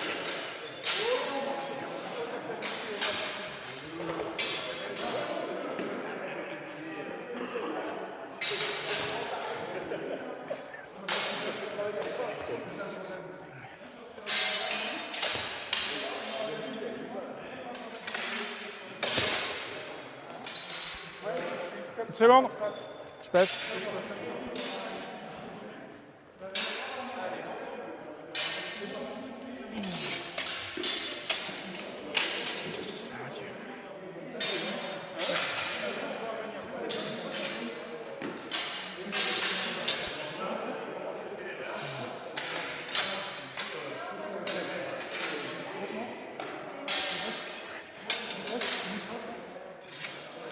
All right. Thanks. Last piece of advice that is given, that is like something that we find in Medel or other sources.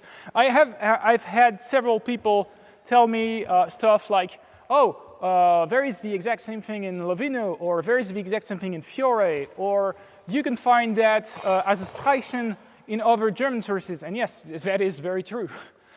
What is interesting is not really that the fencing presented in Medel is unique in a technical or mechanical point of view.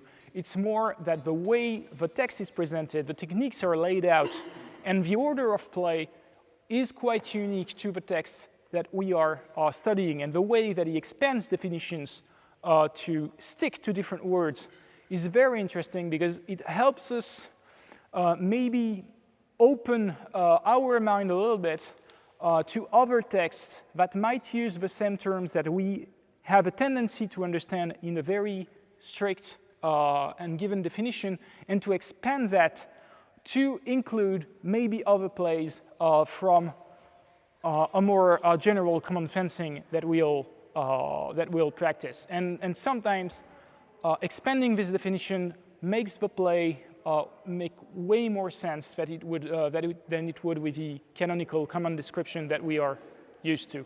And really, that's the kind of a point that I'm trying to make through this workshop. So so in the Zettel, there is this verse that says, the crown takes what comes from the Scheitler. So basically that you can use the crown guard to counter what the Scheitel is. And the Kronguard is an interesting one, because it's in different German sources, it has different definitions. And that is not just Medel. This is other German Fechtbuch as well. One of the examples of that is the Cluny Fechtbuch, which is no text, except that sometimes there is a little caption close to the different guards. And one of the guards, so what is usually understood as a crown is the crown like Fiore shows. But in other German sources, you can have this one as well. This is also the guard of a crown.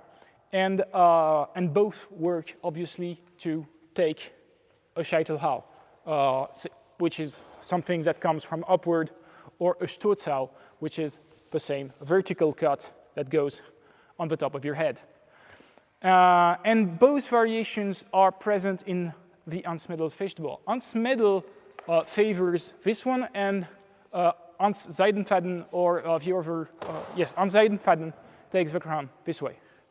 And that's very explicit, and that's very interesting, because that's one instance, one example of the kind of plays where we know that he knows that the words that he uses in the different stuks, in the different plays, means different things to different masters and different people. And that's something that expands a little bit our understanding of that. So we can try. We do the same exercise, but when the Sturzhau, or when the Scheitelhau arrives on top of a head, try both variations of a crown to parry it. Afterwards, pretty much you can do many things. You can try and thrust, you can try and wind, you can try and send downward cuts to the arms. Several of these variations are present. A lot of the times in the different plays, the Hans Medl Fechtbuch is just going to advise you to do whatever. Go into the Arbeit, go into the Krieg, or whatever, and finish the play. So that's something that you can experiment with as well. So last exercise on this. So we do the same thing, which is standing in the Scheitler. The opponent goes with an Oberhaw, or he goes on top of your blade. You go with Sturzhau, and then the opponent parries that with variations on the guard of a crown. So either like this or like this. And from there, experiment a little bit. See what you can do. See what thrust can go in and what plays that you already know you can apply. All right?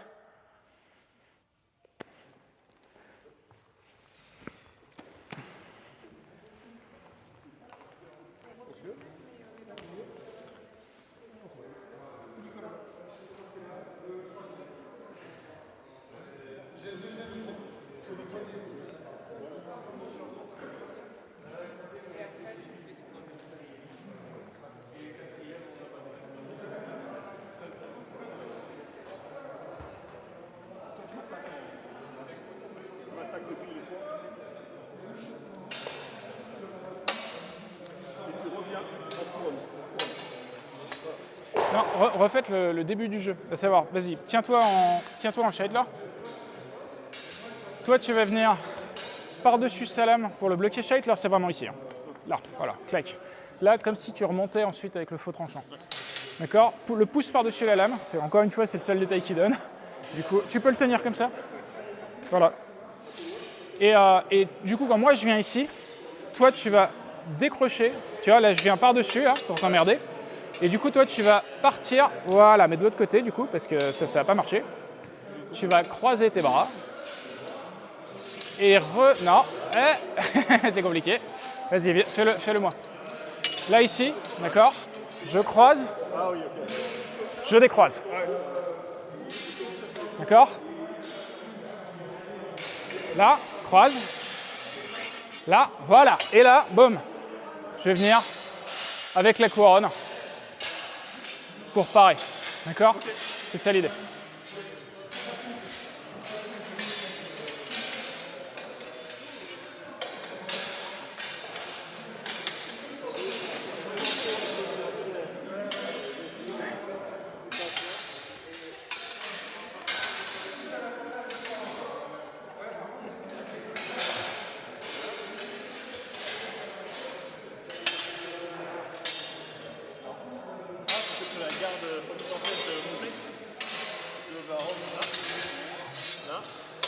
Yes.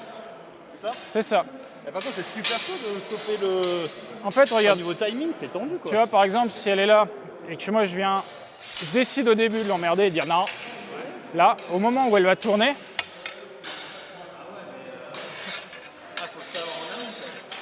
Faut pas le savoir, faut réagir. Ouais, c'est tendac quoi. Ok. Dis-toi bien qu'au moment où tu vas contrôler, tu es déjà sur une mécanique d'avancée, d'accord? Moi, si je suis là, je suis déjà sur une mécanique où, tiens, je vais t'emmerder un peu, tiens, tu vois? Non, au départ, c'est ce que je disais, c'est pas nécessairement un Oberhaw. Tu peux juste venir par-dessus sa lame. D'accord, ok. Ah, donc là, j'ai des manches. Je vois, ok.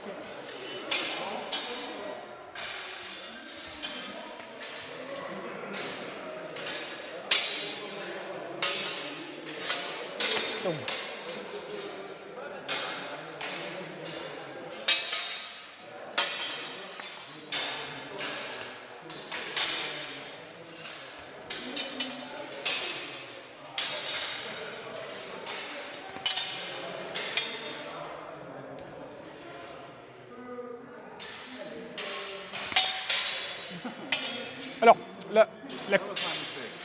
the crown is going to go to counter the Scheitler.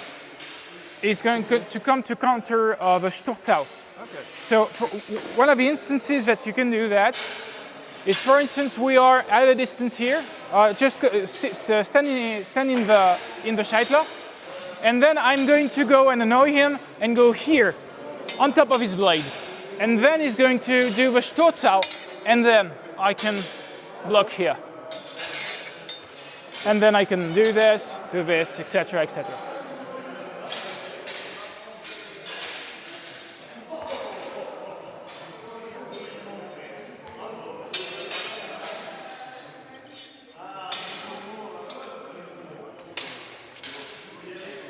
Usually you want to let go of the left hand rather than the right. For control, I don't control my blade at all here, but here I can.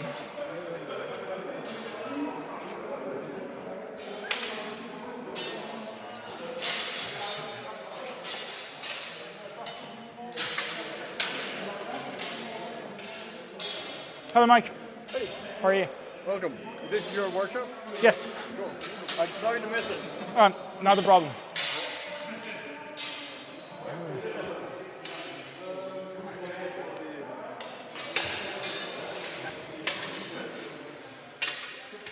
Yes, all right.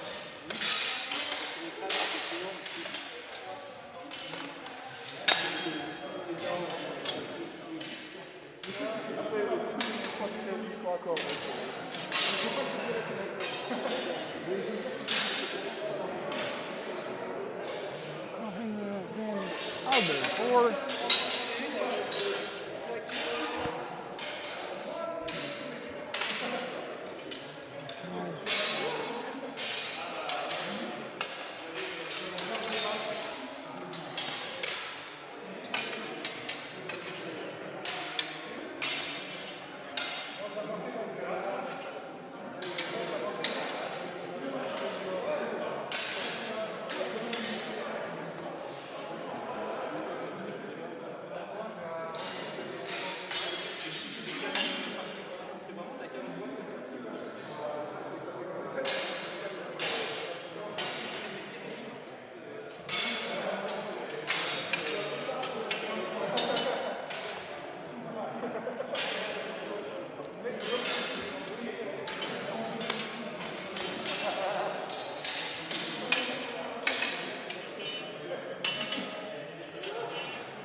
a quick overview of the service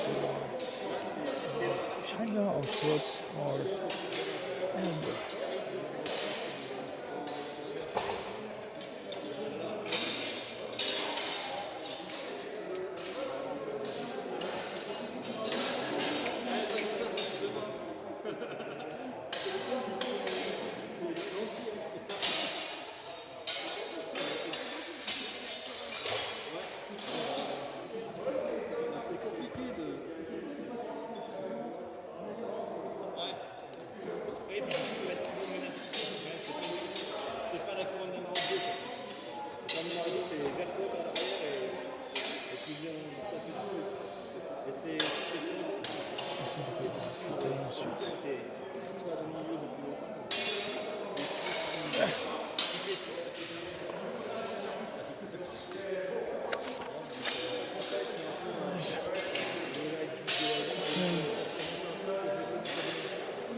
all right.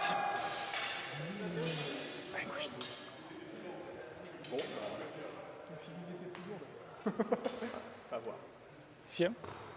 Non, juste une bonne histoire qui est passée qui fait... Sorry.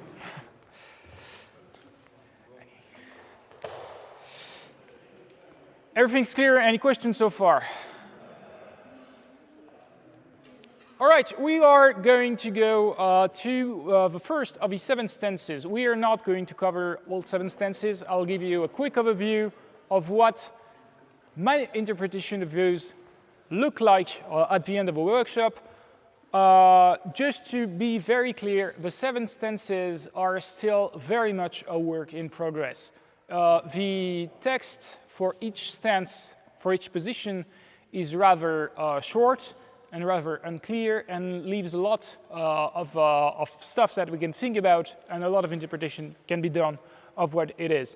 So please take the text, and if you see any difference, if you have any ideas of things that you would think are different in the way that the stances are, please let me know. So the first stance is the stance that he calls Albert, or the fool, which is also the Sturz or the scheitler,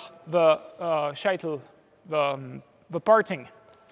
So, as we know from the previous gloss, and which is why we can't actually understand anything in the text of the seven stances if we don't read and understand the meaning of the words for Hans Medl in the different things. Because if you just start by the seven stances and see, okay, the first stance is halber, you're going to go something like this. Except it's halber, but it's also the scheitler. Something like this. No, but it's also a Sturz. So it's something like this. We don't exactly know. What we know is it's a right foot forward stance, which looks like what we would understand is an ox, with a thumb underneath the blade. So right foot forward. And in that kind of a situation, halber, which is so the usual ox here, or the Sturz, we would take something which is like this. All right, keeping in with shoulders and hips in the same plane. The first play of the seven stances for this first stance is je veux bien masque et sword. The first thing that it says is if your opponent strikes at you on the opening on your left, and that's my mask. That's okay, that's okay, that's okay. Just. So, as you can see here, I do not have many openings on my right. I know it is a right foot stance, and I know that the first thing my opponent is supposed to do is to strike at the opening on my left. And what I have to do is to take the strike and strike a Twerhau, which we know can be a lot of things, a Twerhau to the left of her head. So from here, I have the same problem that I had earlier when I was talking about the plays of a Twerhau. So what I will do is I am going to start my stance here. So right foot forward, but your hips are going to be twisted. All right? And you're going to try and do that. So the first play is going to be like this. Now I have an opening on my left. All right? Now it makes sense for my opponent to go with a true edge cut to my left shoulder, because this is something that could be done. And what I have to do is to strike a Twerhau to the left of her head. So there are several ways to do that. I'd like you to try some of those. My own interpretation, the one I favor for this play is this. I'm going to go there, I'm going to take her blade on my true edge here, I'm going to let it displace to the side, and then I'm going to go with a false edge cut to the head. But it could be a true edge cut here, and it still would be a Twerhau, according to Medel. All right? You want to try that? So for the stance, how to take the stance in a way that won't let you completely disheveled. Start with both your feet stick together, and then walk at a 45 degrees angle with your right foot, and then lift your ox on the side. And as you can see, my heel here is lifted. My hips are turned. I am like a coil that is ready to turn with my hips to go with the Twerhau. All right? Try and do that.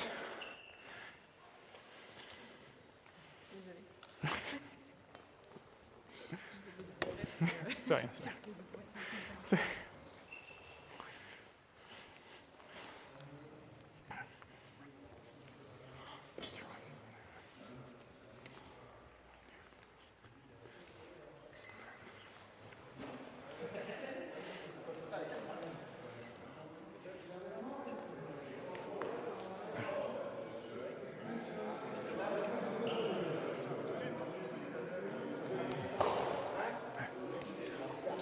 We're getting a little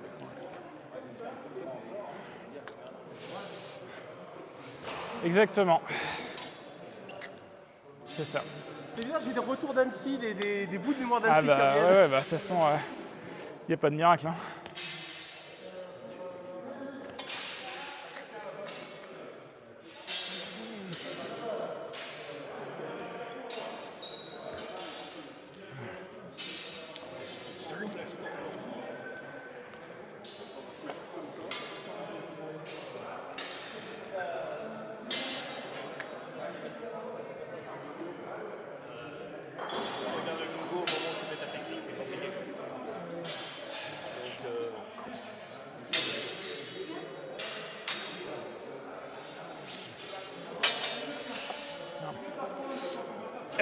If you want, stop. So, go in the first stance. Here, as you can see, if you are almost in a hanging parry here. Yeah. So it's not going to be very attractive for him to strike you on the left opening.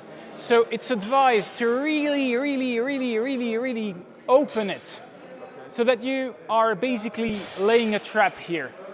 I see, I got you. Yeah. Because otherwise, if I'm here, yeah, that's not an opening. I was wondering if you're going to start down here rather, yeah, or somewhere here, and then you just go in there. Yeah, but it's not the stance. The stance is really Alber or a Sturz or something with some underneath the blade on the right of your head. So it's really like there is no question that it is a high guard. Yeah. Yeah. There. Yes. Yes. I mean, I would be a really stupid opponent too. I don't know. It's the first play. It seems really stupid that you just catch it like this. Maybe you're just moving into it, moving something else, then you move back. If I'm here, I mean, it's the only movement, yeah. yeah, but let's see.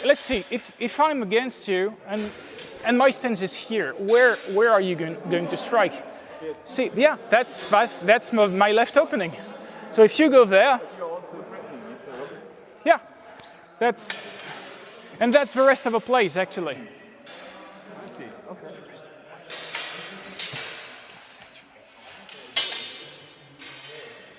Yes. And that's the rest of the play. Yeah.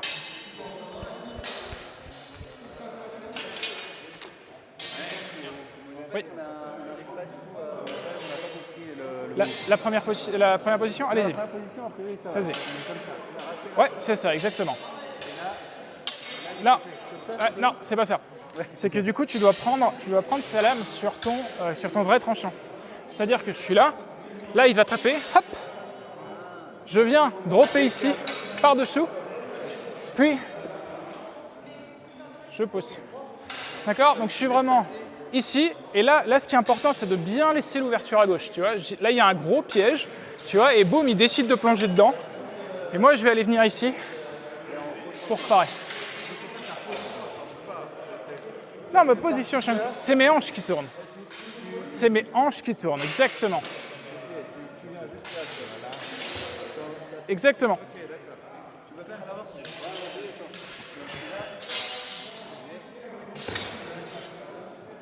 Yes.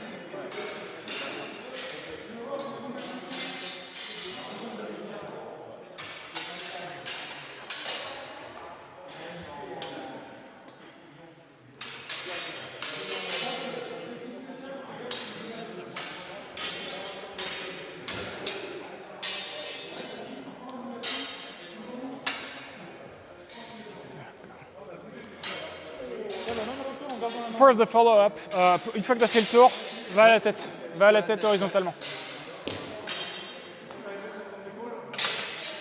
Là, voilà. Alors, ça pour info, il l'indique. Ouais. Et il dit, qu'est-ce que tu dois faire s'il part? Et on va le voir juste après. Hein. Et il dit, si je viens là, boum, et qu'il part, bah, tu reviens avec un Unterhaw dans l'avant-bras gauche. Et s'il revient, eh bah, tu reviens avec un truc sur le dessus. Une fois que tu as commencé, tu vas être lancé dans bam bam bam bam.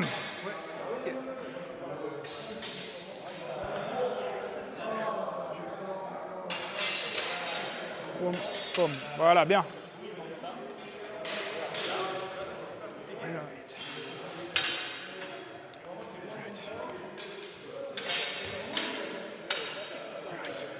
All right. So, just a quick follow-up here.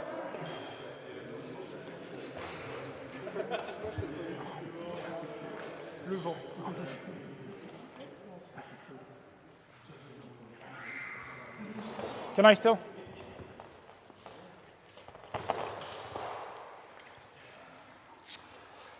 So obviously, this is rarely going to be my last cut. For the sake of these exercises, usually I show you one technique, two techniques, and then you could go on. You could continue from there and go to the Arbeit and go to the Krieg and do the rest of the technique you know. One of the things that Medel says in this situation is, if you go and strike on my right, I go here, I go here. Obviously, this is not an impossible strike to parry. It's quite easy for her to go just right here. But right now, what is my opening here? The best opening I have is on her right forearm. So I'm going to go there and then strike into her forearm. And if she goes back on my sword from there, yeah, maybe I'm going to go here with a false edge to the head. All right? So in these exercises, I will give you the first two strikes. If you want to continue, if you want to experiment with the Arbeit that could come from there, please do. That's also stuff that's in the text. All right? For the next part of it is, all right, this is quite clearly a trap. When I'm standing here, my opening is on my left shoulder. But if my opponent thinks a little bit, it's going to be, yeah, okay.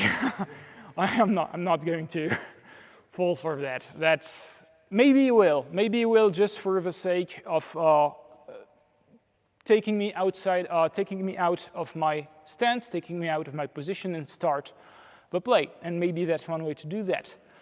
What would be a good solution to put me really in difficulty here? What is the weakness of that kind of stances? What? Balance? My balance? No, my balance is quite good, thanks. Yeah, you could, exactly. If you go back to canonical Ringeck to break the ox, you can use the Krump. So that would be a good thing to do. Or more generally, if you want to stand in the first position, in the first stance, please. Yes. More generally, you don't want to be in a hanging parry here. Otherwise, the left is not open. All right. You really, really want to be very, very open with the first stance, because this way I have a more enticement to go and strike there, and then you can do the plays. But what I can do, yes, please go back there. What can I do, which is really going to be annoying for her here, is going, if I strike this way in her blade, just this. Because this, you can try it. Okay, go in the first stance, and then, so really open, and then just simply break the blade by hitting the blade. But what do we do when your opponent starts to hit your blade? What do you, so yeah, we could do Zucken. Zucken is not the best one to do that.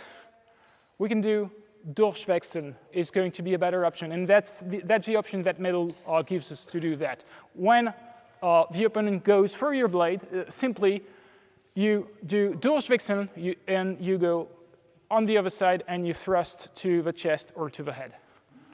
All right, so please go into the first stance. I'm going to go and beat your blade, and as I beat, simply, yeah, you drop and you go back here. And it's going to be a stopping thrust. All right? Please experiment a little bit with this, with the kind of things that you can do. Yes? What? You mean if I? Oh, if you do this, yes, that would be something else, I guess. But that's not. Yeah. Yeah, you could Twerhaw against. Probably I would go back because this is a Twerhaw to my left opening. So I would probably go back to the first play actually. So if you go there, I would go there, and then I would go to something like this, and then we're in orbit and we can start playing. So really, the second play is when you target your blade with a downward strike. All right, please try.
C'est terrible.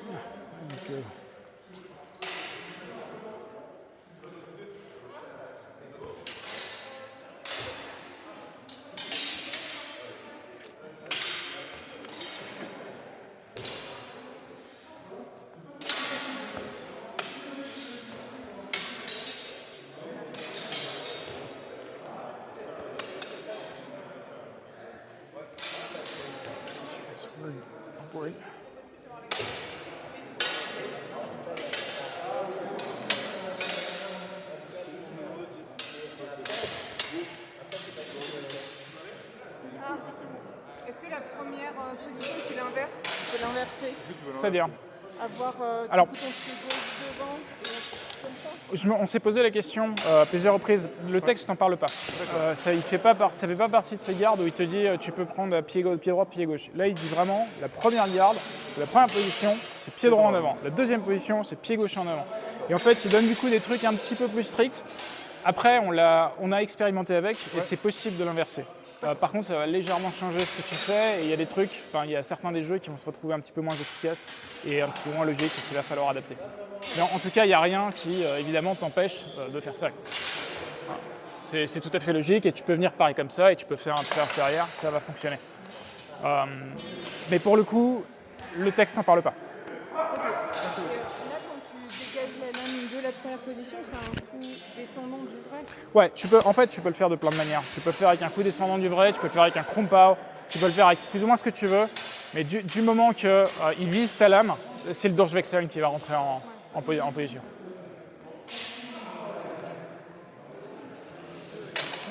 So, yeah, if you want to do Durchwechseln, si tu veux faire l'interchangement, si tu veux faire le Durch ici et qui vient de taper, plutôt que de tourner de l'autre côté, là comme ça, ce qui n'est pas très safe pour moi, simplement, ici, vas-y, je vais hop, dropper ma lame et revenir là. D'accord? C'est ça l'exercice. C'est ça l'exercice, c'est exactement ça l'exercice. C'est juste baisser. C'est juste baisser, revenir, mais et il faut le faire au moment où il tape dans ta lame et pas au moment où il tape vers toi. Oui, oui. C'est pas compliqué, mais l'appliquer au bon moment, c'est ça qui est complexe. On est long tranchant vers le haut. Hein. Ouais, long tranchant vers le haut.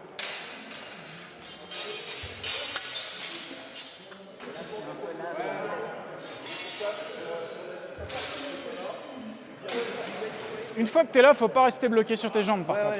D'accord? Une fois que tu es là, en fait, je suis là, hop, boum. Je rentre vraiment à une distance qui me permet de travailler.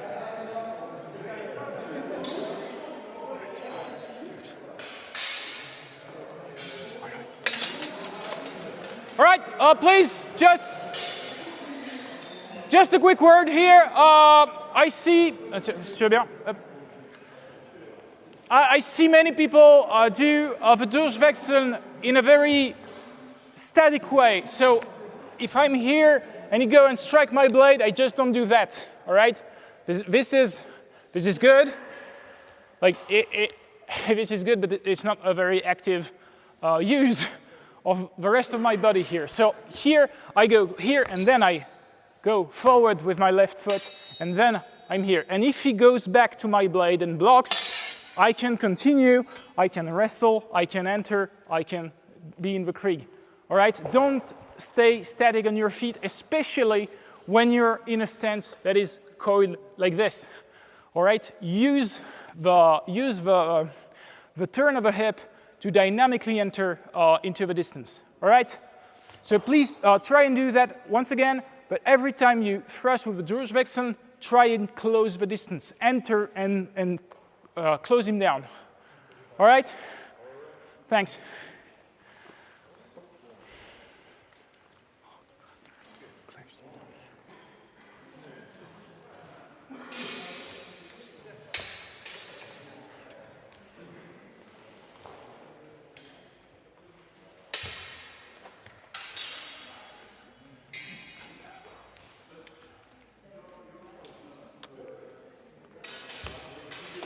Avance, avance sur lui. Encore plus. Plus.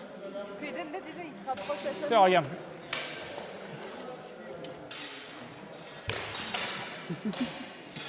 C'est ça qui va le mettre sur le reculoir, tu vois. Il est là. Et le fait que tu avances, ça crée un truc, un mouvement de déséquilibre qui va te permettre en tout cas de prendre le dessus.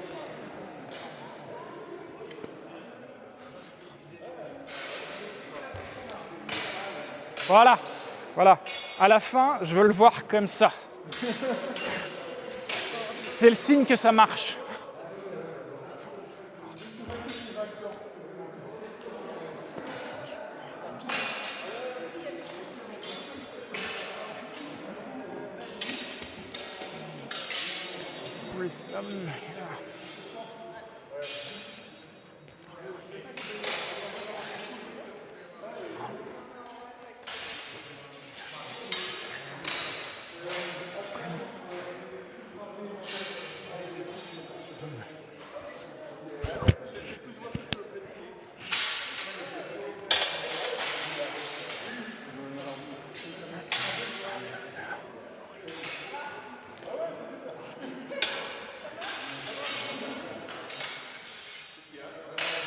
Enjoying? Yeah. It's nice to see body mechanics being taken into account. Sorry? It's nice to see body mechanics being taken into account. Yeah.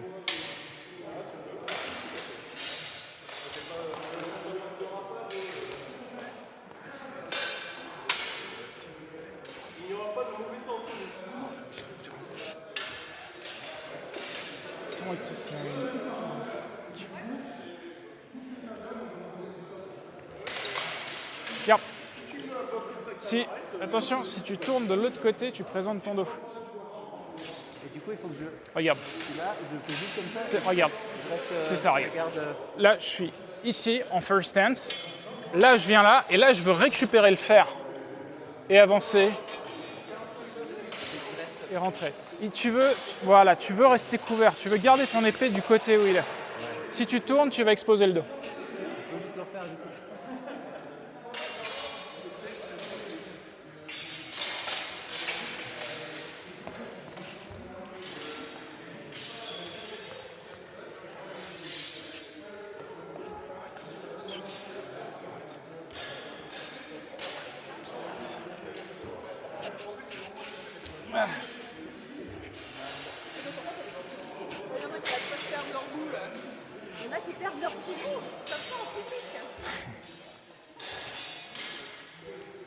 All right.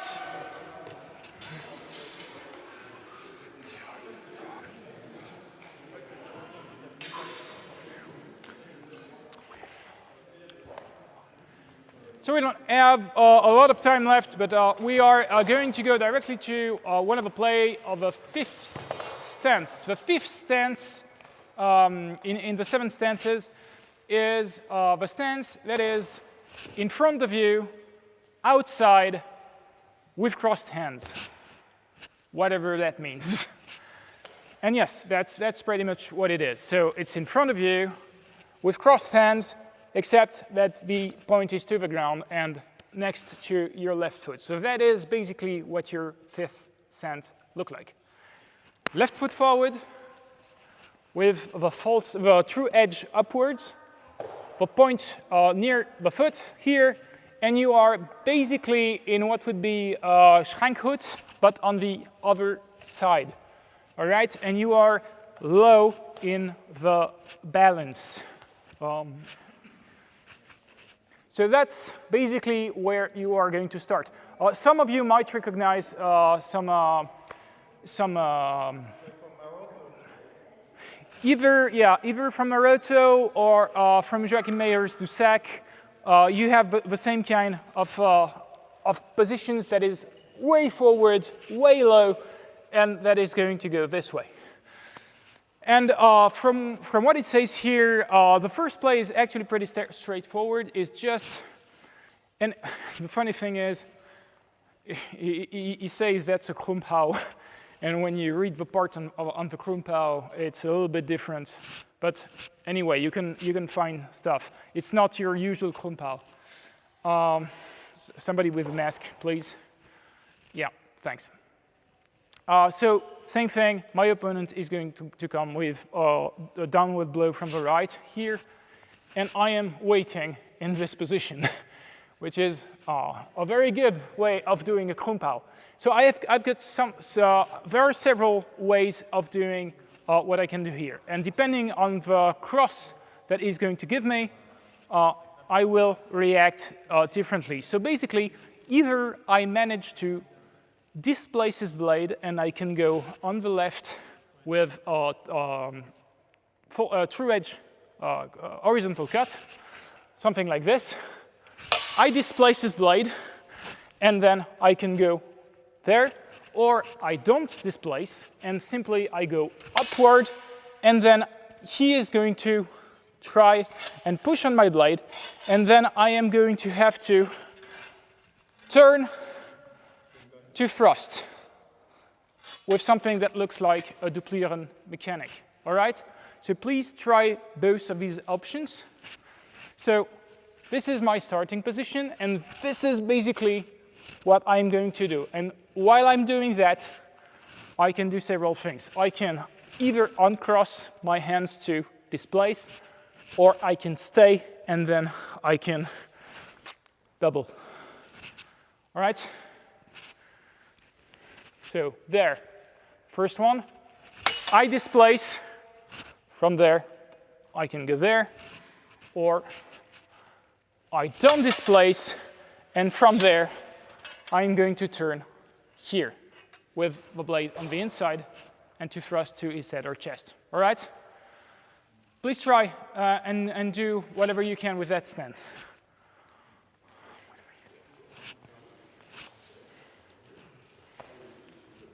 5 minutes, c'est ça?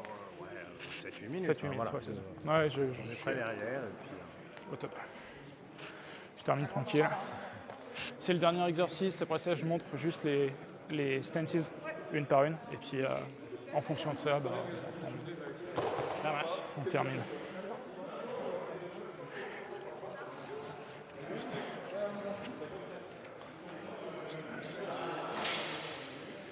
Quick reminder.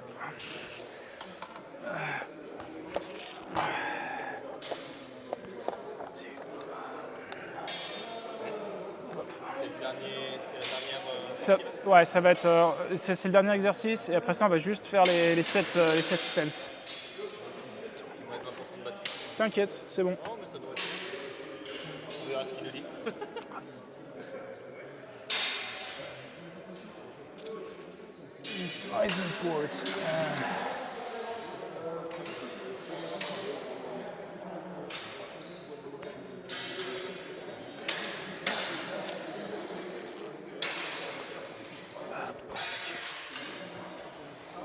This is side from.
Second,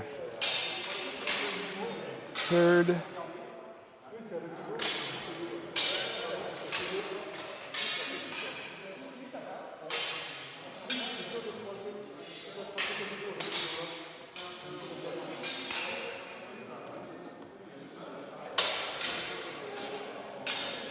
fourth,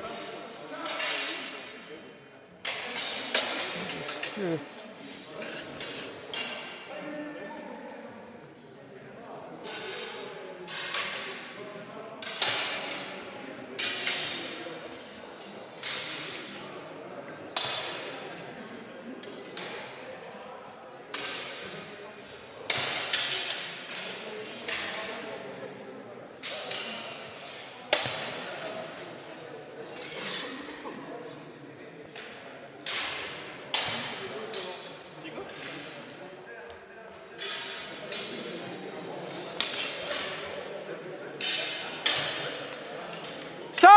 please, just a quick reminder on the stance itself. So the sixth, it's the sixth, not the fifth. The sixth stance is not this, all right? It's not just crossed hands in front of you. You really have to lower your body. You really have to be in a wider stance with a lower body weight here, because you want to catch most of the strikes upwards, and you want to protect your head doing so. If you're in that kind of position, you don't really have the body mechanics allowing you to do powerful strikes. So really lower your body, go upward with your true edge, and then you can use your whole body, your hips, to raise up your sword and have a forceful strike, all right? So try that just a little bit more, but lower your body weight when you do that, and really have your point almost to the ground. All right, 2 minutes, and then we go to the 7 stances. 2 minutes. And yes, it's not a comfortable stance, I know. And je sais que c'est pas confortable. On est en train sur le banquet, ça, quand on les frappe, ça joue, mais sur l'autre, if you strike it. Yeah. Oh, don't turn your blade upward. But there. Okay. The one where you keep the contact and Yes. I don't get it. Okay. Here, if you have contact, you can just wind and go there. But the point here is if he goes back and pushes on your blade with contact, then yes, you're going to turn on the other side. It's basically it's inwinden and auswinden. And it's something that you don't want to go in auswinden if he is threatening you with your points, because obviously you're going to roll with your face right in his point. It only works if he goes back to your weak and pushes your blade sideways.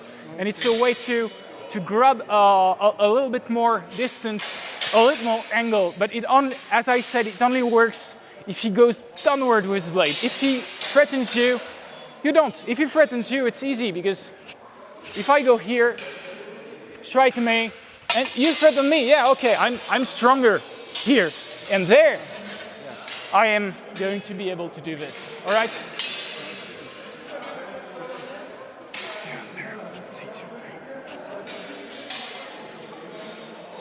Yes, that's the kind of timing. It's a short timing. You cannot do that in a very mechanic kijk, and then you do this, and then I do that. This is in this. This is really something that is flowing.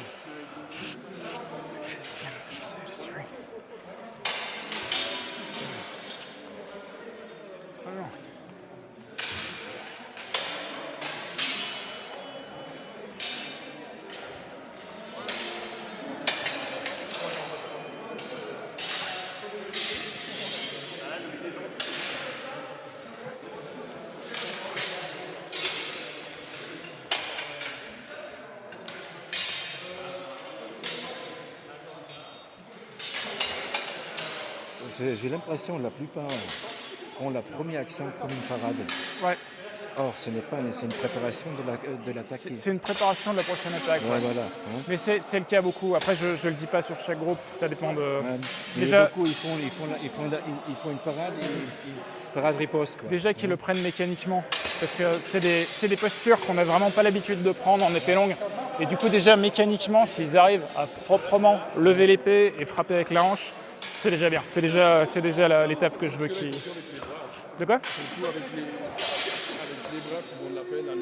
C'est ça. Oui, parce que si on fait ça, ça marche pas. C'est vraiment la hanche. C'est vraiment la hanche qui doit lifter. Sinon, ça fonctionne pas du tout. Ouais. Exactement. Et c'est tout l'intérêt de ce genre de posture, c'est que ça permet d'explorer des mécaniques dont on a un petit peu moins l'habitude et qui permettent d'expérimenter. C'est sûr qu'il faut le lever.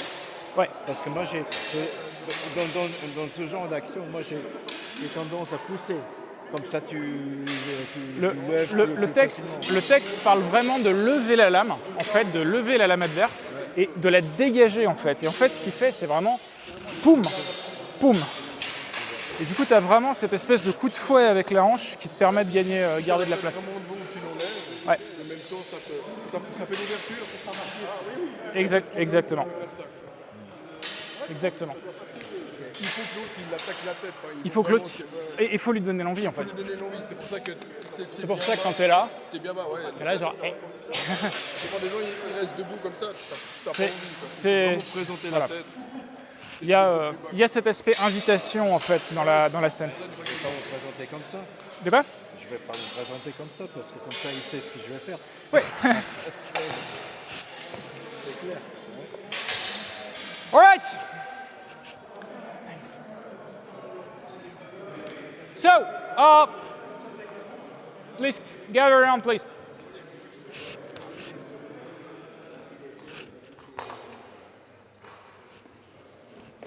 So please keep in mind when taking these stances that your opponent is not an idiot. He's never going to strike in an opening where the trap is obvious. Or if he does, that's because he has a trap of his own and he's prepared. So make sure when you are playing with that kind of twisted stances that your opening is enticing, is a good bait for the opponent to take, and that he thinks he has a chance to either attack you or either take control of a crossing of the blades in a way that is advantageous for him. All right, and that's how you are going to lay a good trap. I am regret to say that we are almost at the end of this workshop. I'll be there for the rest of the weekend, so if you have any questions on the workshop itself or the rest of what we can find in Hans Medl, obviously I'm available to answer.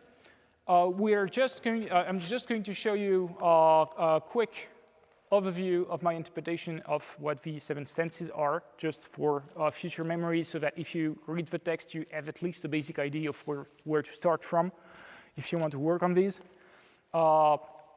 Piece of advice, the text of these 7 stances is not the most clear-cut text in the world for interpretation. It's a lot of the time it gives you many options. A lot of the times it's not very, very clear. And I really advise you, if you want to start taking up Hans Medl, to start by reading his gloss of the gloss of Ringeck, the first part, which is going to clear up a lot of the things and, well, and it's going to obscure other things that you are used to. All right, so as a circle, and we are all going to try and take the stances at the same time, all right?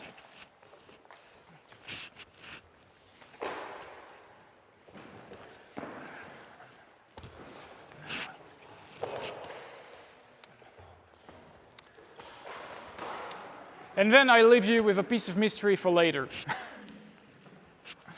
So first stance, you know this one. So it's right foot forward stance with crossed hands here and an opening on the left.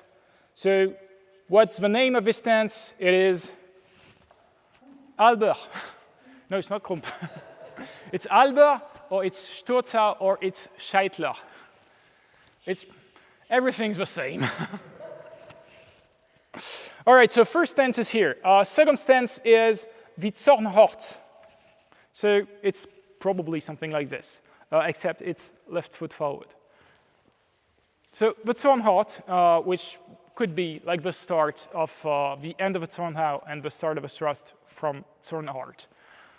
This is one of the most straightforward guards. Afterwards, it becomes a little bit more blurry. Third one is going to be vom Tag, but also the Sprechfenster. So it's kind of the same thing. And if you take a look at the plays, it's probably something that's going to look like this. So right foot forward, hand crossed, and the point on top. And probably you can do the same kind of plays with something that is really more like this, like a traditional vom Tag. But it uses the word Sprechfenster quite a lot, and that's something that the stance that you can compare to other texts which have this depiction for the guard. So that's the third. Fourth one is the Eisenport, or the iron door, and it's going to look a little bit like this, except that obviously it does it left foot forward. And it's going to be very impractical. You have exactly the same stance in Filippo Vadi, for instance, which is an interesting piece. I don't think that Medel has read Vadi or the other way around, just that this is the kind of guard that you can find in those systems. So that would be the fourth stance. The fifth stance is the equivalent of a Schränkut, but open with the right foot forward and the hands in front of you. Sixth stance, we've just seen that, is the other one, so crossed on the outside with a point close to the left foot and a huge opening to the head so that you can entice your opponent to strike you. And the last one is the plow, so this.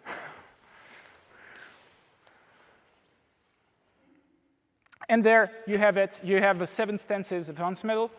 you can take a look at the text, you can interpret gardes differently. If you have a different perspective or different ideas of what these gardes look like, do not hesitate to tell me, write me, well, I was glad to introduce you to that very specific and lovable text. I hope that if you keep in mind one lesson from this workshop is that the words that you are used to in the Lichtenauerian tradition can have different meanings in different texts.